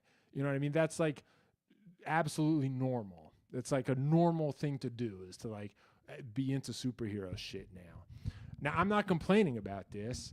I really hope nothing I ever say sounds like kids these days have it wrong. You know what I mean? Like, I really think that that type of attitude is like stifles your own creativity. So please try to understand what I'm saying is not me complaining about that. I'm just trying to point out that, like, maybe rock and roll now is just what comic books were when I was a kid. And that was cool. That was good enough. You know what I mean? Like, you could even maybe do more. You could be sort of like edgy and weird and different, because it was just subcultural comic book world where, like, you're only going to get geeks anyway. I don't think rock and roll has fallen that far. I think it's well north of that. But I'm just trying to point out that, like, even if it's down to that, like, you can do cool work in that world. That's completely fine. Or, like, you know, think about jazz and classical too, right? Like, those used to be dominant. Like, jazz was rock and roll before rock and roll. And then rock and roll came along and jazz took a big hit, and it's never recovered. But it's not dead. It didn't go away. You know what I mean? Like, maybe it's fucked up that a lot of jazz musicians have to work outside of jazz in order to be able to do jazz. Maybe that's not exactly what we want, you know, but there are a lot of things about our society that aren't exactly what we want. Like, I really do think we're nowhere near living in the local optimum and a lot of social levels. Got no problem saying that, you know. I saw there was this. Someone told me about this movie, The Music of Kenny G, that I'm dying to see, that I haven't even seen yet. But one of the people who told me, like, the reason why some jazz musicians have a problem with Kenny G is that it's a little bit like, what if like nobody gave a shit about the NBA, and like professional basketball players could barely make a living, and like in order to like just be able to play basketball, Scottie Pippen also had to spend like most of his waking life doing basketball clinics and like teaching kids how to play basketball, and like, you know, whatever, has a day job on top of it. And then like in his own time, he gets to play basketball and he's fucking Scottie Pippen, but like no one really gives a shit. And then one day the Harlem Globetrotters come along and they're doing this kind of like professional wrestling version of basketball where like they're not really playing the game, they're doing tricks, and like the games are kind of staged anyway, and it's like kind of just this big stupid entertainment thing, and like everybody thinks, oh yeah, that's what basketball is. And then like the Harlem Globetrotters get to be millionaires, and like the Scottie Pippens of the world have to decide, like, do I want to do that or do I want to do this? But if I do this, I like, you know, I have to give like 100 basketball lessons a week just to be able to keep the lights on. You know, that's what Kenny G is. In that world, Kenny G is the Harlem Globetrotters. Is that really what we want for jazz? I get that it's not perfect. I get it. But I'm just trying to point out that like people make really cool jazz music still, you know? Like Rachel Eckroth just put out a jazz album that's fucking mind-blowing to me. It's incredible work. Like, I'm glad to be alive at a time when that album came out. It's amazing. So I guess my answer to this question is like, don't get too fucked up by the fact that rock and roll music is not number one anymore. You know what I mean? Like, in fact, maybe you can like get it back to number. Maybe your record and your band is the thing that'll get it back to the top of the heap. I mean, you know, it's not great odds, but it's possible. I feel like the number one problem with this is this sort of like too early, a form of perfectionism where it's like, well, it's not the perfect thing that it once was, so fuck it. The other thing too is like in the early days, nobody even knew that the rock and roll was gonna be like that. You know, a lot of people who sort of signed on in the beginning were doing it because it seemed sort of risky and who the fuck knows, not because it was like a guaranteed golden ticket. So, you know, if part of the motivation to do it or not is because you're worried about whether people are going to give a fuck, you know, a lot of the bands we love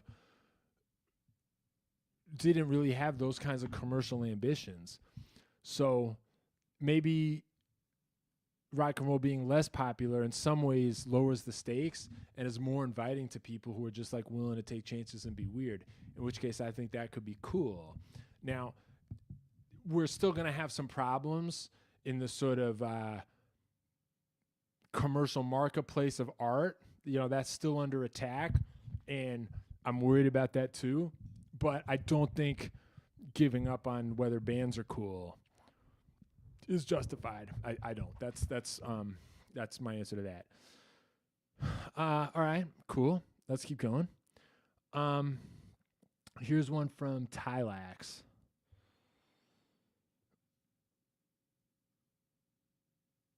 How do you best mix or EQ guitar and bass so the track isn't muddy? Let me start by saying, like, I'm not a great mixer. I mix the stuff in my YouTube videos, but anytime I have to release something that is like gonna get released and is gonna be on streaming platforms and is like not just some shit in a YouTube video, but is like what I consider like published work, I give it to a professional mix engineer, which I am not. I'm just not good enough to mix stuff like that. So you're taking advice here from a guy whose mixing abilities is like mixing shit that doesn't have vocals for a YouTube video that has action figures dancing around. That said,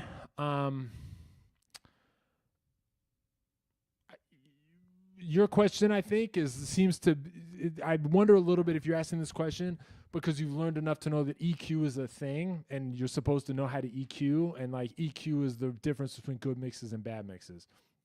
And I'm going to push back on that a little bit. You know, EQ is a correction. I think you should start by thinking about it that way. I would say the number one best reason to use EQ is to fix a problem. If there's like too much frequency in one spot, or there's one frequency that's like weirdly getting attenuated, and you can use an EQ to correct that. If you think about EQ as a correction, then my question for you is like, why do you need to correct anything, right? What if you started from a point where like you're just trying to get it right in the first place, where you don't need to correct it later, you know? Like pick a guitar sound and a bass sound that sound good together, you know, whichever one you start with. Let's say you put the guitar down first. Don't start recording the bass until you've already found a bass sound that sounds good under the guitar sound. Maybe you don't need to EQ it at all. I try not to EQ ever. I do think there are creative uses for EQ, but that has nothing to do with what you're asking. If you want to know how I think you can use EQ as more of like a instrument, or it's like more of like an artistic thing, you should watch my video called EQ How to Be Creative. But that seems like not what you're talking about. You want stuff to sound not muddy. I think the best way to do that is to just audition the sounds while you're putting them down until they sound good just in their natural state. I can give you a little bit of advice about how to do that, which is that, you know, the bass sounds are going to be cool by themselves if you put a lot of distortion on them. You can, it's like not hard to get an extremely fucking ripping bass sound by itself if you just run a bass through a fuzz pedal. I mean, it almost doesn't matter which fuzz pedal you use. Take a bass, put it through a fuzz, and you're going to be like, holy shit, I must have just picked up the best fuzz pedal in the world. That's what I thought the first time I put a bass through a fuzz. I was like, oh my God, I can't believe it. But I think I literally just stumbled on like probably the best fuzz pedal there is. The only issue there is that it's going to be hard to put distorted guitar on top of that. So if you're me, the next thing you think is like, maybe I don't need to put distorted guitar on top of that. You know, maybe it can just be like drums, fuzz, bass, and then like bullshit guitar sounds. You know what I mean? Like guitar noise, like put it through the syntax there. You know what I mean? Like I got it right here. Put the syntax there through the Lossy from Chase Bliss. So then your whole mix is going to be some like crazy fizzy guitar shit up here, and then the fuzz bass can just be there. These are the sorts of arrangement decisions that will mean you don't have to EQ much at all, because the sounds are just going to be sort of blocked out. Now, you might be thinking, well, okay, but my music doesn't sound anything like that. And I'm like, well, I get it. I get that your music doesn't sound anything like that, but I don't, like, what the fuck am I going to do? You know what I mean? Like, we don't have your SoundCloud page in front of us right this second. So you got to figure out your own problems a little bit. But I guess what I'm saying is, like, we delete most of what we experience, right? So don't delete the radical solution here. Like, if you can't get the bass and the drums, if you can't get the bass and the guitar to fit on top of each other, just take one out. You know, When Doves Cry by Prince had a bass part in it, and he took it out. And nobody ever said, well, that song is supposed to have bass in it. I mean, I guess people did say that, but it was a hit. Nobody gave a fuck. That song sounds cool. It's cool that there's no bass in it. So I would say, like, you can use EQ to correct your problems, or you can just annihilate the existence of the problem in the first place by doing something crazy and radical. You know, I think we're living in that kind of time. See if you can catch my drift. I think we're living in the kind of time where, like, we're going to have to sort of confront our problems in the most drastic possible way. You know, so you might as well get comfortable doing it with your mix. All right, let's keep going. Dogs or cats? Dogs or cats from Jonathan Holder. I don't have either. You know, I live in like a smallish apartment, and I can't deal with having a pet. But I like other people's animals, and I feel like animal rights. You know, I feel like we you know, we're not doing right by the animals of the world. You know, anytime I hear about any animal killing somebody, I'm like, I'm sure that animal had a good reason to do it. It's like the George Carlin sketch where he's like, I'm rooting for the animals. Me too. But I go dog. I like dogs as energy. You know, I like that they're sort of like loyal and that they like want to be on the team. That's kind of how I feel. You know, I'm like, yeah, let's go. Let's go be on the team. Let's like run out and do it. So I go dark. I mean, cats are cool too. I get that they're sort of like moody and mysterious. You know, I'm definitely moody. I don't know how mysterious I really am. I feel like I have sort of like I'm like blunt and sort of in your face the way a dog is. You know, so I pick dogs, but I like them both. Let's go to Sean's super question. How do you feel about the Chase Bliss mystery boxes? I got a dirt bird and I have no idea how to use it. I'll let you borrow it if you make a tutorial. No need, dude. Thank you for the offer, but you don't need to send me a pedal to make a tutorial. I haven't been paying close attention to this. I'm really sorry. I may or may not know what the Chase Bliss mystery boxes are. I like Chase Bliss. You know, I was like hanging out with those guys at NAMM, but I might not know what this is. I'm gonna explain what I think the mystery boxes are, and like I might get it very wrong. You know, this might be like if I asked like my parents to explain what Pokemon cards are. Like I don't know what my mom would say. Like she might get it, she might not. It would be interesting to hear. I'm gonna try to do it, and I hope I don't sound like an old talking about Pokemon cards. But you know, I'm putting myself out there. I think the Chase Bliss mystery boxes is a thing where you like buy a thing from Chase Bliss and then they send you a box that has a bunch of gear in it and like you know what it might be, but you don't really know what you're going to get. And then it's sort of like opening a pack of trading cards but with pedals instead of cards. That's what those are. I would love to find out in the chat if that's like basically right or basically wrong. If it's basically right, I think that's cool. I loved getting trading cards as a kid. I loved going to the store next to my elementary school and getting X-Men trading cards. So I love that there's a way to combine pedals and trading card energy. That, you know, that raises the vibration as far as I'm concerned. But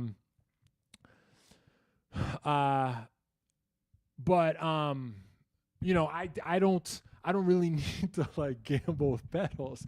Do you know what I mean? Like I just write to Chase Bliss and I'm like, hey, do you want to send me this pedal? I could use it in a video, and they send it to me. So I don't really need to go to the casino. Again, I'm not trying to sound like an asshole. I'm just telling you, like, these are not the sources of stress in my life. You know, what am I gonna get ripped off by the Chase Bliss mystery box? I just, you know, YouTube has led me to a standard of living where I don't have to worry about that. That's it. I'm not a millionaire. Do you know what I mean? Like, I don't have a jacuzzi in my house. I fly commercial. I can't afford business class. I'm a regular guy in every single way, except when it comes to, do I need to fuck with the Chase Bliss mystery box? And when it comes to that, the answer is no, I don't.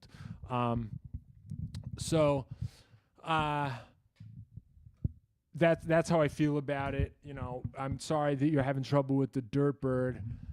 Dude, you know, try to make it sound as bad as possible and then try to write something that uses that sound and takes it seriously. I honestly think that exercise will be good no matter what happens as a result. All right. Here we go. This is a fun one. Is there a song you would recommend everyone learns to improve fretboard skills by Devin WW? My first inclination was to say no.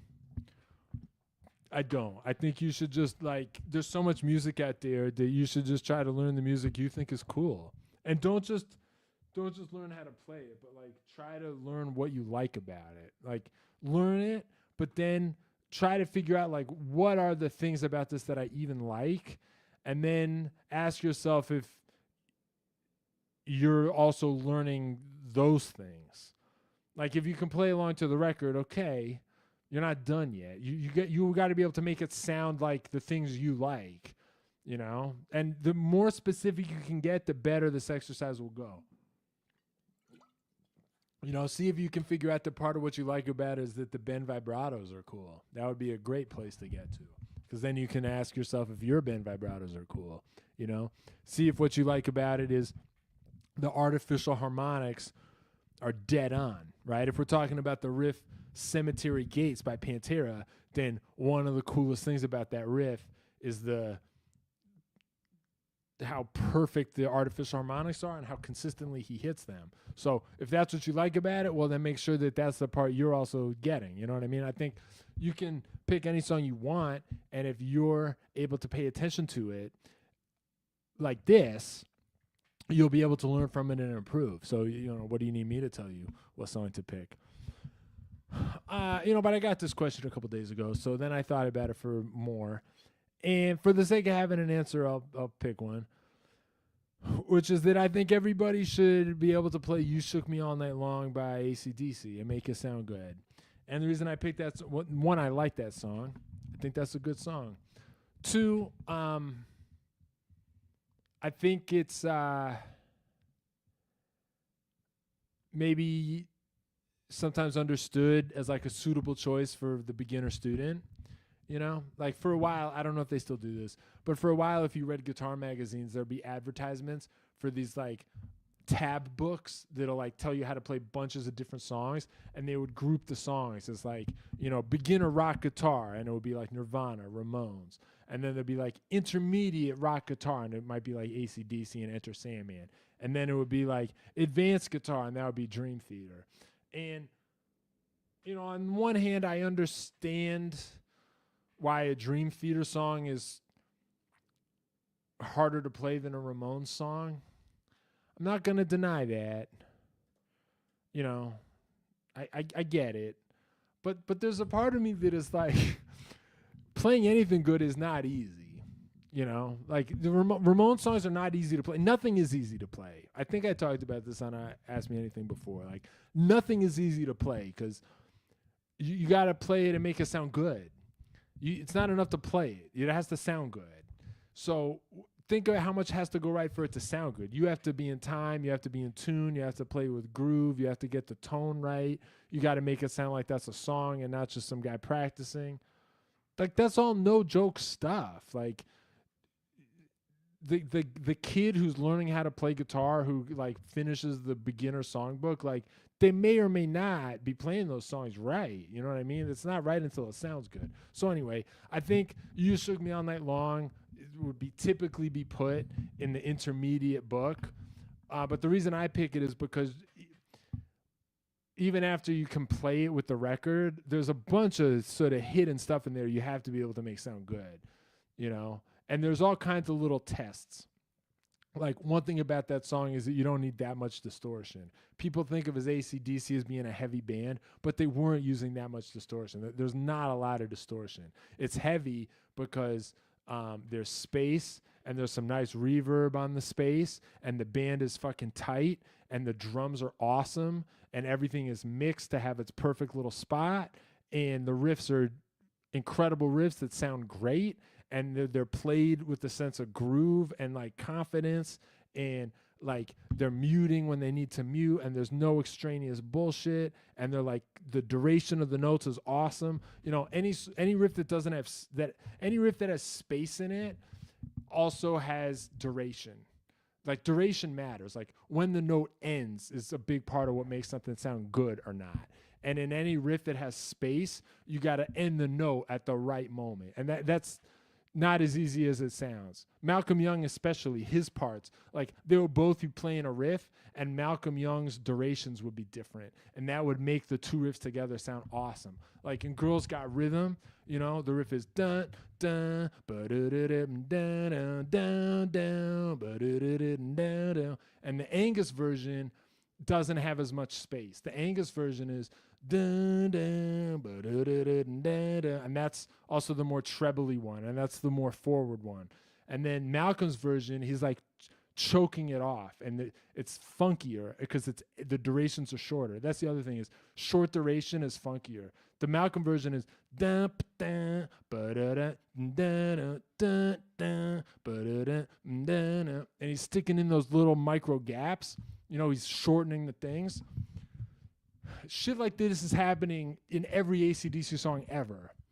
And if you think that material just belongs in the intermediate book, I strongly suspect you're just like not even noticing it, which is worse than not being able to do it. Like, not being able to do it is one thing because it's hard. But if you're not even aware of it, like, you're never even going to get it. So I would pick that song because I feel like to understand that song as completely as you possibly could and being able to play it, including the solo, as well as you possibly could, is going to require like actually looking at the stuff that makes things musical in a way that is bigger than rock music. Also, the solo just has some beautiful feel, beautiful bends.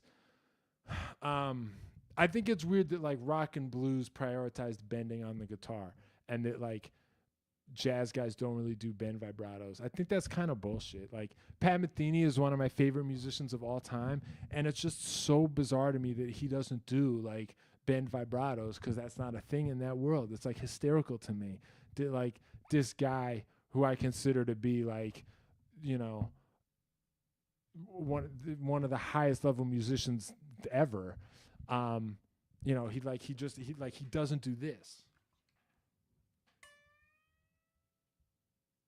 Like, it's just crazy to me that that's like not a thing he can do. Maybe he can, but it would be weird to me if he can and he never does. Anyway, I think that should be universal. I think this is one thing that jazz guys like have neglected at their own peril. So I picked a song that has that in it too. Okay, that's my agenda. Oh, this would be a great video. AC/DC riff tier list. Oh, that would be so, dude, I love that idea. Not just the AC/DC songs, but the riffs. Do I have to do every song? I mean, that would be kind of boring. But then which songs? That's the problem. Okay, all right, cool. Let's keep going. All right, here's one I've been looking forward to from one of my Instagram guys, Augustin Devaro. What's the best part of your boxing game? Speed, power, footwork, gas tank, all of the above? Let me start by saying I'm flattered by this question. You know what I mean? Like the idea that I have a boxing game, you know, I'm very pleased that like people are looking at me and talking to me like I have that. The reality is like I'm just a recreational boxer over here. Like I go to the sparring night at my gym, but you know, I have my good rounds and my bad rounds, but it's not like I'm doing anything at such a high level where like people are saying like the thing about Ivan's game that you got to understand, like nobody's talking about my fights like that. You know what I mean? I don't have fights. I have sparring nights at the gym with whatever fucking guys show up that time. You know what I mean? I'm better at music than I am at boxing. That said, it is impossible for me to resist taking this question very seriously and talking about it as if I am a guy in the game. So I'll say this. I don't think it's any of the things you said, speed, power, footwork. Like I think I'm like mid in all of those things, you know?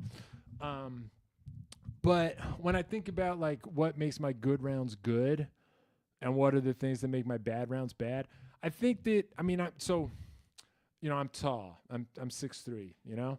So, and what do I weigh? I probably weigh like 200 pounds, something like that. So, like, if I hit you at all, it's going to feel like a guy who weighs 200 pounds hit you. You know what I mean? Like, even if it's not a perfect punch, like, there's something there.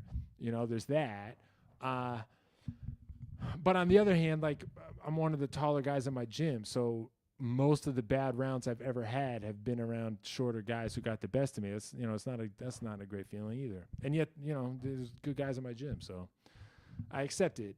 But what I'm saying is like I have usually some kind of reach advantage, and I'm totally all I care about is using that. You know, boxing reminds me of singing in a way because it's like the body is the instrument. And you have no choice but to optimize for whatever your high card is. That's it. You know, you can't change the pickups on this. You know, you can't swap out the string gauge. Like you're dealt I have a friend named Adam Lubitz who would say, you gotta fuck with the dick you're born with. You know, I live by that. And as a guitar player, you can sort of run and hide from it, but there are certain things where like you gotta fuck with the dick you're born with, and boxing is one to some extent. So I have a decent reach most of the time. So when I have a good round, I think it's just because I use that. Like I think I don't mind throwing a lot of jabs, and I don't mind throwing a jab not even to hit the guy. I'll throw a jab just to move the guy, or I'll throw a jab just to not let the guy get close. Like, I don't care about what the CompuStat would say at the end of my round, because I threw a lot of punches and my accuracy was low because I was throwing punches not even expecting to hit him with it. I don't care about that. I'll throw punches knowing I don't want it to hit. I'm throwing it just to sort of space or pace, you know? It's like in chess, the jab is the pawn of boxing. Like what a pawn is in chess, a jab is in boxing. And like, not everybody's jab can go 2 moves in the first move. You know how like in chess, if you're moving a pawn for the first time, it can go 2 squares. Not everybody's jab can do that. I can make my jab do that. And I also think I'm good at I think I'm decent at throwing a jab backing up. Like I got no problem backing up, dodging a punch by backing up, but throwing the jab as I go and scoring a little point with that. You know, I've had some good rounds from doing stuff like that. The problem with backing up is that you're of all the boxing defenses, backing up is the one that's sort of the easiest to use successfully. It's easiest to avoid a blow by backing up. The other options are blocking, slipping, ducking. Those are harder to do successfully. Backing up is the easiest one, but the problem is that it puts you out of range. You know, it's harder to hit the guy if you back up. But my whole range is my whole thing.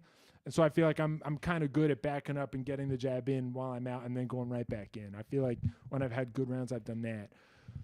I think my bad rounds are because I sort of just abandoned everything I just said. You know, I've had rounds where I'm like, you know what? I think this time I'm just going to go in there and react, see what happens. You know, every time I ever do that, I'm like, let's just see what the guy, and then like as soon as I'm thinking like this round, I'm gonna let him, it's like as soon as that happens, I get hit. You know, my good rounds are I come out and I like start throwing the jab right away. Now sometimes I hit right away just from my like feeler jab, and then I know like, oh, I think this round's gonna go well for your old pal Ivan. I wasn't even trying to hit him. But I don't measure success by like missing with the jab if I'm just trying to control the space. So I think that's part of what I do well. And I've had rounds where like I feel like I got knocked around a little bit and I rallied. It's good to have those, you know, like you go into the ropes, it looks bad, you know, everybody's thinking like, what's going on in there? And then you kind of rally, you know, then you sort of like I mean, it can be hard. It's weird how easy it is to forget that like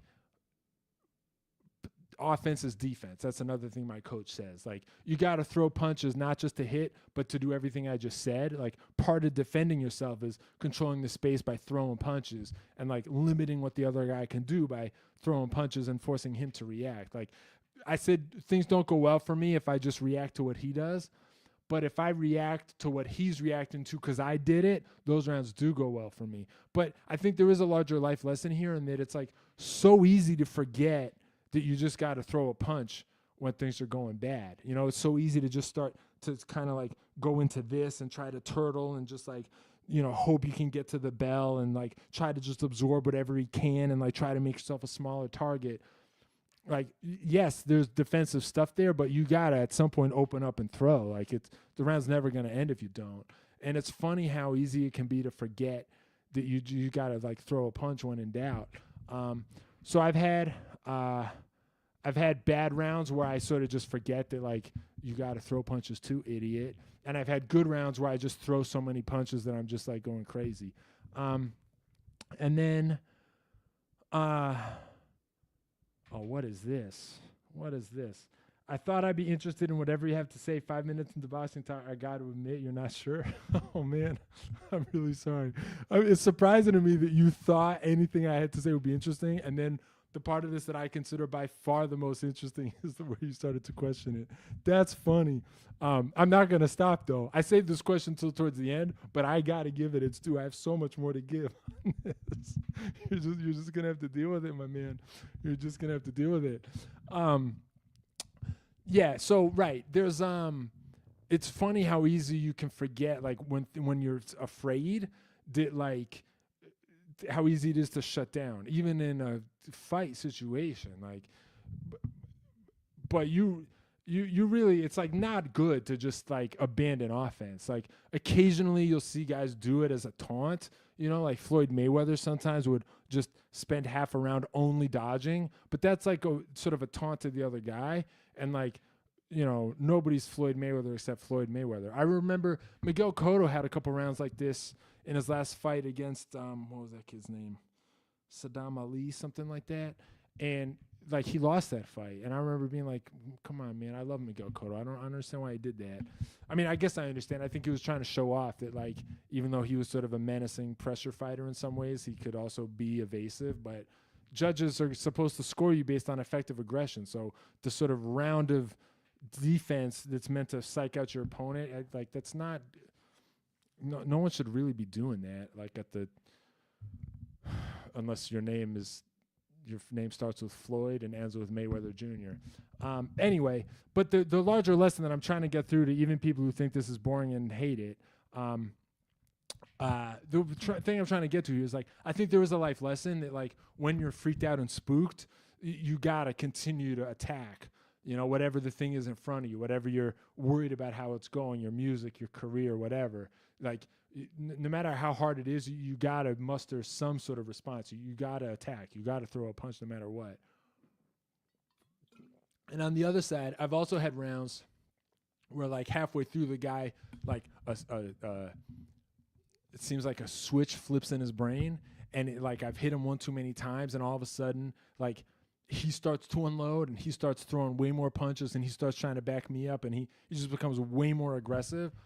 And that can be startling, but, you know, there's a sense in which he's doing that because he thinks he's losing, and he's freaked out that the round's getting away from him. And it can be important to remember that so you don't get intimidated by it. You know, when someone sort of drastically alters that style halfway through, a lot of times it means it's because you've been doing something right, and this guy's freaking out, you know? Adrenaline is good, but panic is not. And so sometimes it can also be important to learn like how to hold on to the good thing, even if you have to now withstand more, you know. I think that's a valuable lesson too. So I would say my good rounds have been when I'm able to hold on to any of this, and my bad rounds are when I sort of shut down. You know, another thing I've noticed is like sometimes some of the guys I hate to fight the most are like beginners who are like sort of spastic and just like do the in-out thing where they're like afraid to get close, and then they like frantically get close and throw something, and then it's like everything is a wild swing and they're like super jittery. Like I feel like I've like, you get hit by one of those frantic jittery punches and like it's a pain in the ass for like a week after that. But the point is, what's the point? The point is that my best rounds are ones where I feel like I stay focused on what I know I'm supposed to do, and I don't sort of get into like stinking thinking where it's like, well, you know, this round is sort of not my round, so I'm just going to try to get through it. Or like, what's the point in even trying to throw a punch because I'll just be exposing myself. You know, those are all like self-fulfilling prophecies. And one of my favorite things about boxing is like how much you can sort of get these larger, broadly applicable to life little lessons in a very sort of literal way. But it can also be frustrating when like you know better and you still have a bad round because you didn't do the thing you know you're supposed to do, or for whatever reason you forgot about it, or stuff like that. That can really, you know, sometimes I have a bad round because the guy's just better than me, and like, you know, there's no shame in that. But sometimes you have a bad round and you're like, man, why did I forget all the stuff that I know? Or like, why did I doubt that I can do the thing I know I can do? Or like, you know, how did I forget all the stuff that I've like worked so hard to learn and understand? You know, those can be devastating nights. But you know, on the other hand, that's the value of challenging yourself. Okay, that's my answer to that question. Cool. All right. I hope I didn't lose that guy who hated what I was saying. Here, see, this guy gets it. Guitar Wizard gets it. Adrenaline is good. Panic is not. Interesting anxiety interpretation. yeah, that's kind of what I'm saying. Another thing my coach says that I like a lot is look at it, don't stare at it.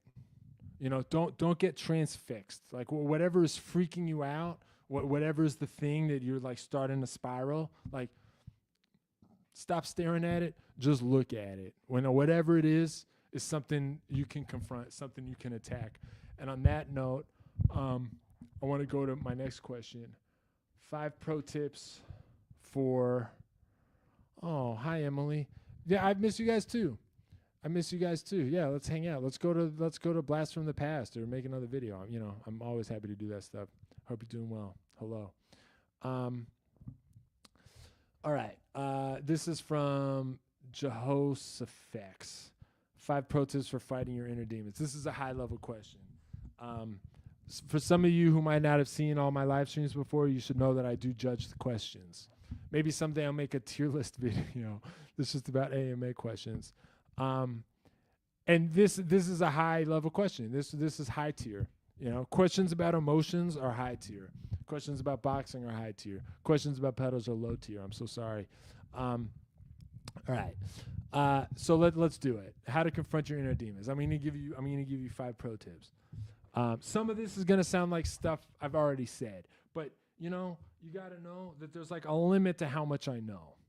You know, everything I've said in the live stream to this point today, we're like close to like 96% of what I know. So if we keep going, it's like you're gonna hear some of this shit again. You know what I mean? But here we are. It's my live stream. What else can I do except tell you what I've got?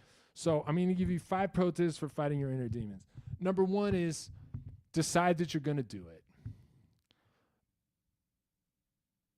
Don't round down how small this step is. Do the full step. Decide you're gonna do it. That might sound easy. All you have to do is say, I decide that I'm going to do it. Really do it. Maybe it is that easy. Maybe step number 1 is nothing to you. Well, okay, there's 4 more steps, so you know, don't get too cocky, but really do really do the easy one. Like look yourself in the mirror when you say it. You know what I mean? Do it the way like a guy in a movie would do it. Preferably a movie that has a training montage in it. That, you know, decide you're going to do it with some kind of seriousness. Then pro tip number 2 is, you know, think about what the inner demons are preventing you from doing. And try to think about this as completely as you can. If you're a person who has ever taken a moral inventory, you know, then you're going to know what I'm talking about. It's good to take moral inventories of yourself. You know, it's a valuable exercise. A lot of good can come when you're on the other side of doing something like that. This could be a time to do it. Take a moral inventory and see if you can figure out what is the thing you're avoiding. A lot of times when it comes to like anxiety or depression or personal demons, there's all of those things are like telling you not to do something. And pro tip number 3 is like, see if you can identify what the avoidant thing is. You know what I mean? Maybe it's like starting a new band. You know, maybe it's like contacting a family member that something bad happened with. Maybe it's like, you know, pursuing a different career. I don't know what it is, but like underneath all the negativity, like all the different forms of the anxiety, all the depression, all the panic, all of those different things, like they're all sort of working together in your mind to make you not do, there's some sort of action you could take that like all of it is trying to make you avoid. So see if you can identify, you know, what the avoidant thing is. That's pro tip number 3. Okay. Then pro tip number 4 is like schedule the day when you're going to not avoid it. Look at your calendar, pick a time when you can do it, you know, go out as far as you have to. Try to pick a time where you won't have an excuse not to do it. Like put it in the calendar. You know what I mean? Like if it has to be on a weekend, then it has to be on a weekend. If it has to be on a Wednesday, because I don't know what the fuck it is, but for whatever reason, it's a Wednesday only type of thing, then find a Wednesday where you can do it. And then protect the date. Don't let anything get in the way, right? If your friends want to go on a trip, ask them to reschedule it. If you get, called into a shift, to see if you can reschedule it. Like, protect the day, put it in the calendar. And then pro tip number 5 is, when you get to the day, do the thing. Do whatever the thing is. And if it's too big a thing to do in one day, then start doing it. And don't kind of start. Don't think about doing it and then come up with some new insight about it, so that then when you do it on another day, you'll be able to do it better. Don't do that. Don't only stretch, but then not do the workout. Do the whole thing. And if it's too big to do, then just start and then go back to the beginning of this live stream where I talk about the discipline question. That was an early one from Aaron. At the top of this live stream where I talk about ways to foster discipline. Do that to finish pro tip number 5 of what I'm saying now. That's the best I can do for this, with not knowing anything more about you. But know that I'm rooting for you, and you can always come to my next live stream and tell me how it went. I love that. I love that. While I've been talking about all of this, you guys are having a detailed conversation about trails on the hologram microcosm. That's really funny. Look at this. Hologram microcosm in all caps. Does it have delay trails after I turn it off? That's the most important question in the world to this guy. And then other people saying, have you turned it off? Look at this. You mean A, power off, or B, stop the effects? It has an option for buffered by. Have you guys been listening to anything I've been saying? I've said on every live stream I've ever done, I've said how delighted I am that the chat has developed its own culture. But I'm a little bit worried for the first time that while I'm trying to talk about confronting your inner demons, the chat culture only wants to talk about delay trails on the hologram microcosm. It's a little startling, you guys need to get back to basics. And the basics is the faucet water and the inner demons. The hologram microcosm has nothing to do with anything. The delay trails has nothing to do with anything. Just email the guys at hologram microcosm. The instruction manual is on the internet. This is an answerable question. Anyway, I'm sorry. I'm sorry to be giving you guys a hard time. I am glad that the chat people were able to help each other and get to the bottom of this. Addie Hits, who's a member. I dare you to say something nice about stomp clap music. I don't think I can. I mean, we're talking about shit that's the music that white people get married to in the woods in the year 2015. That's what we're talking about. Shit where it's dunk, dunk, dunk, hey, that kind of stuff. I can't say anything nice about that. I find that music unbearable. I guess the nicest thing I can say about it is, people like it. The people who make that music have made something that makes other people happy. They've sold records. They get to work as musicians. We're all just trying to find the good notes, right? That's what Pat Metheny says. Those guys found some good notes and they lined them up and they got to have careers as musicians. They probably spent a lot of money in some music stores. Maybe they made some people want to pick up instruments. That's the nicest stuff I can say about it. I mean, I do think there's I think it's stupid to get too upset about bad music, it's just music at the end of the day. We live in a world that has much more alarming problems. And then on the other hand, I've said a bunch of times today that I love Pat Metheny, and that includes the Pat Metheny essay about Kenny G, which I love that. I reread that once a year because of how much I love it. So if you don't know what I'm talking about, I recommend looking that up. That's a good one. All right. Okay, cool. We got just a couple more pre-submitted questions, and we're going to wrap this up. Choose. This is from Keys to Bassist. Choose. Play your favorite guitar with 2 strings or play an electric ukulele forever. I think this question is a very advanced callback to my last live stream where I spent a bunch of time talking about why I sort of suspect that ukulele is non-serious as an instrument. And I'm not going to try to re-verbalize that. I won't be as good as what I did last time when I was how could any instrument not be serious? They're all equally serious, right? And yet there's a part of me that thinks ukulele can't possibly be serious. largely has to do with advertisements I was served about a ukulele masterclass. And maybe it's unfair to judge this based on that, but like based on the way the ukulele was being like represented and depicted and described and the types of language that was being like used with it in the masterclass made me think that like if this was a real instrument, you guys would not be talking about it like this. It would not be necessary to talk about it like this. You know, it's sort of like the guy earlier who said, I only want what's best for you. Like something about the need to say it makes me distrust the person saying it. You know, if that's true, you shouldn't ever need to say. You can just want what's best for the person to help them get there. You know, it's the announcement. It seems like self-defeating to me, and I feel that way about what was said about the ukulele in the ukulele masterclass.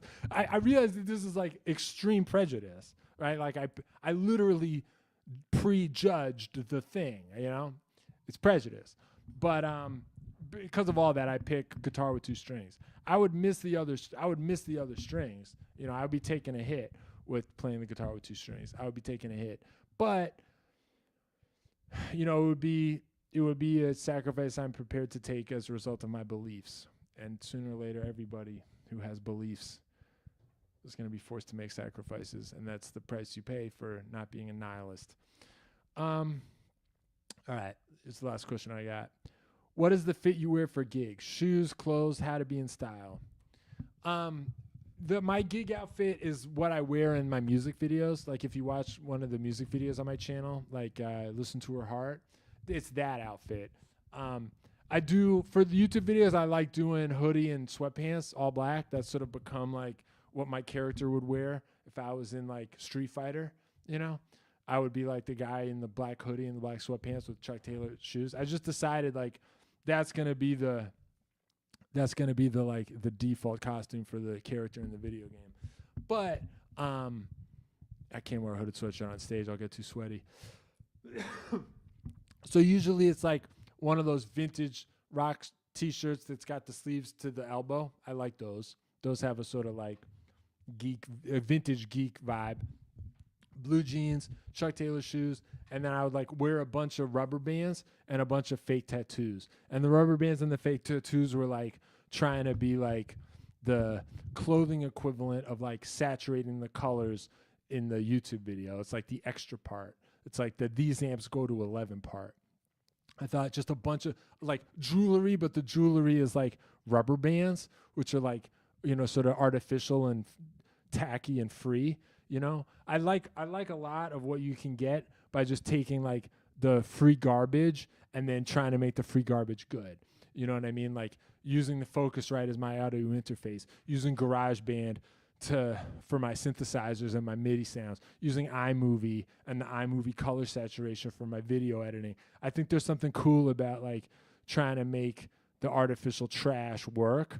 And so having jewelry but having just be a bunch of rubber bands and then having temporary tattoos like all on my neck and my forearms or whatever. It was my attempt to sort of represent that. And the other thing I'll do with the temporary tattoos is I'll put them on early and then like let them rub out a little bit so the tattoos look fucked up. You know, I'm trying to make the tattoos look like bad JPEGs, right? And if you've seen my videos before, you understand that like the bad JPEG is sort of like the core of the cybertech aesthetic. So that's how I do that. All right, look at this question. I think this was also from the Microcosm guy. How do you make your songs so narrative and so honest, in my opinion? Dude, I thank you for asking me such a nice question after I made fun of you for asking other questions about the Microcosm. That's a crazy adjustment. You know, you're being nicer to me than I deserve to have you be nice to me for. So I appreciate it. I don't really know what you mean by narrative.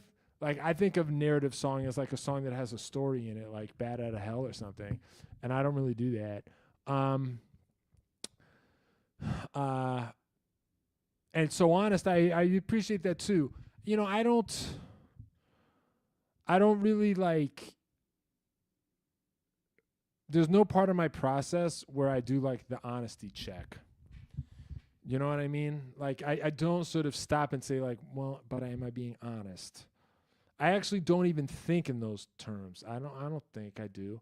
The terms I do think in terms of is like all the sort of absolutist shit that comes out during these live streams where I'm like, you know, drinking anything other than faucet water is weakness, right? Putting the delay effect on anything other than 100% wet is weakness. Do you know what I mean? Like, the way to confront your inner demons is to, like, say you're going to do it and then do it. Like, I think I don't worry about being honest, really, but I do worry about sort of just, like, hurling myself very confrontationally at whatever it is I care about. That's what I worry about. And I sort of worry anytime I don't do something, or that I'm hesitating, you know, or that I'm like, well, maybe I'm not going to do that. I worry that I'm like being cowardly, you know, like the whole thing about we delete most of what we experience. I'm afraid that, like, I must be deleting stuff because I'm afraid to face it. And as soon as I think that, I'm like, well, what am I so afraid to face? I want to see the thing that I'm not supposed to see. It's like I was saying before, I want to see the porno mag that's being covered up. Like, what is it back there?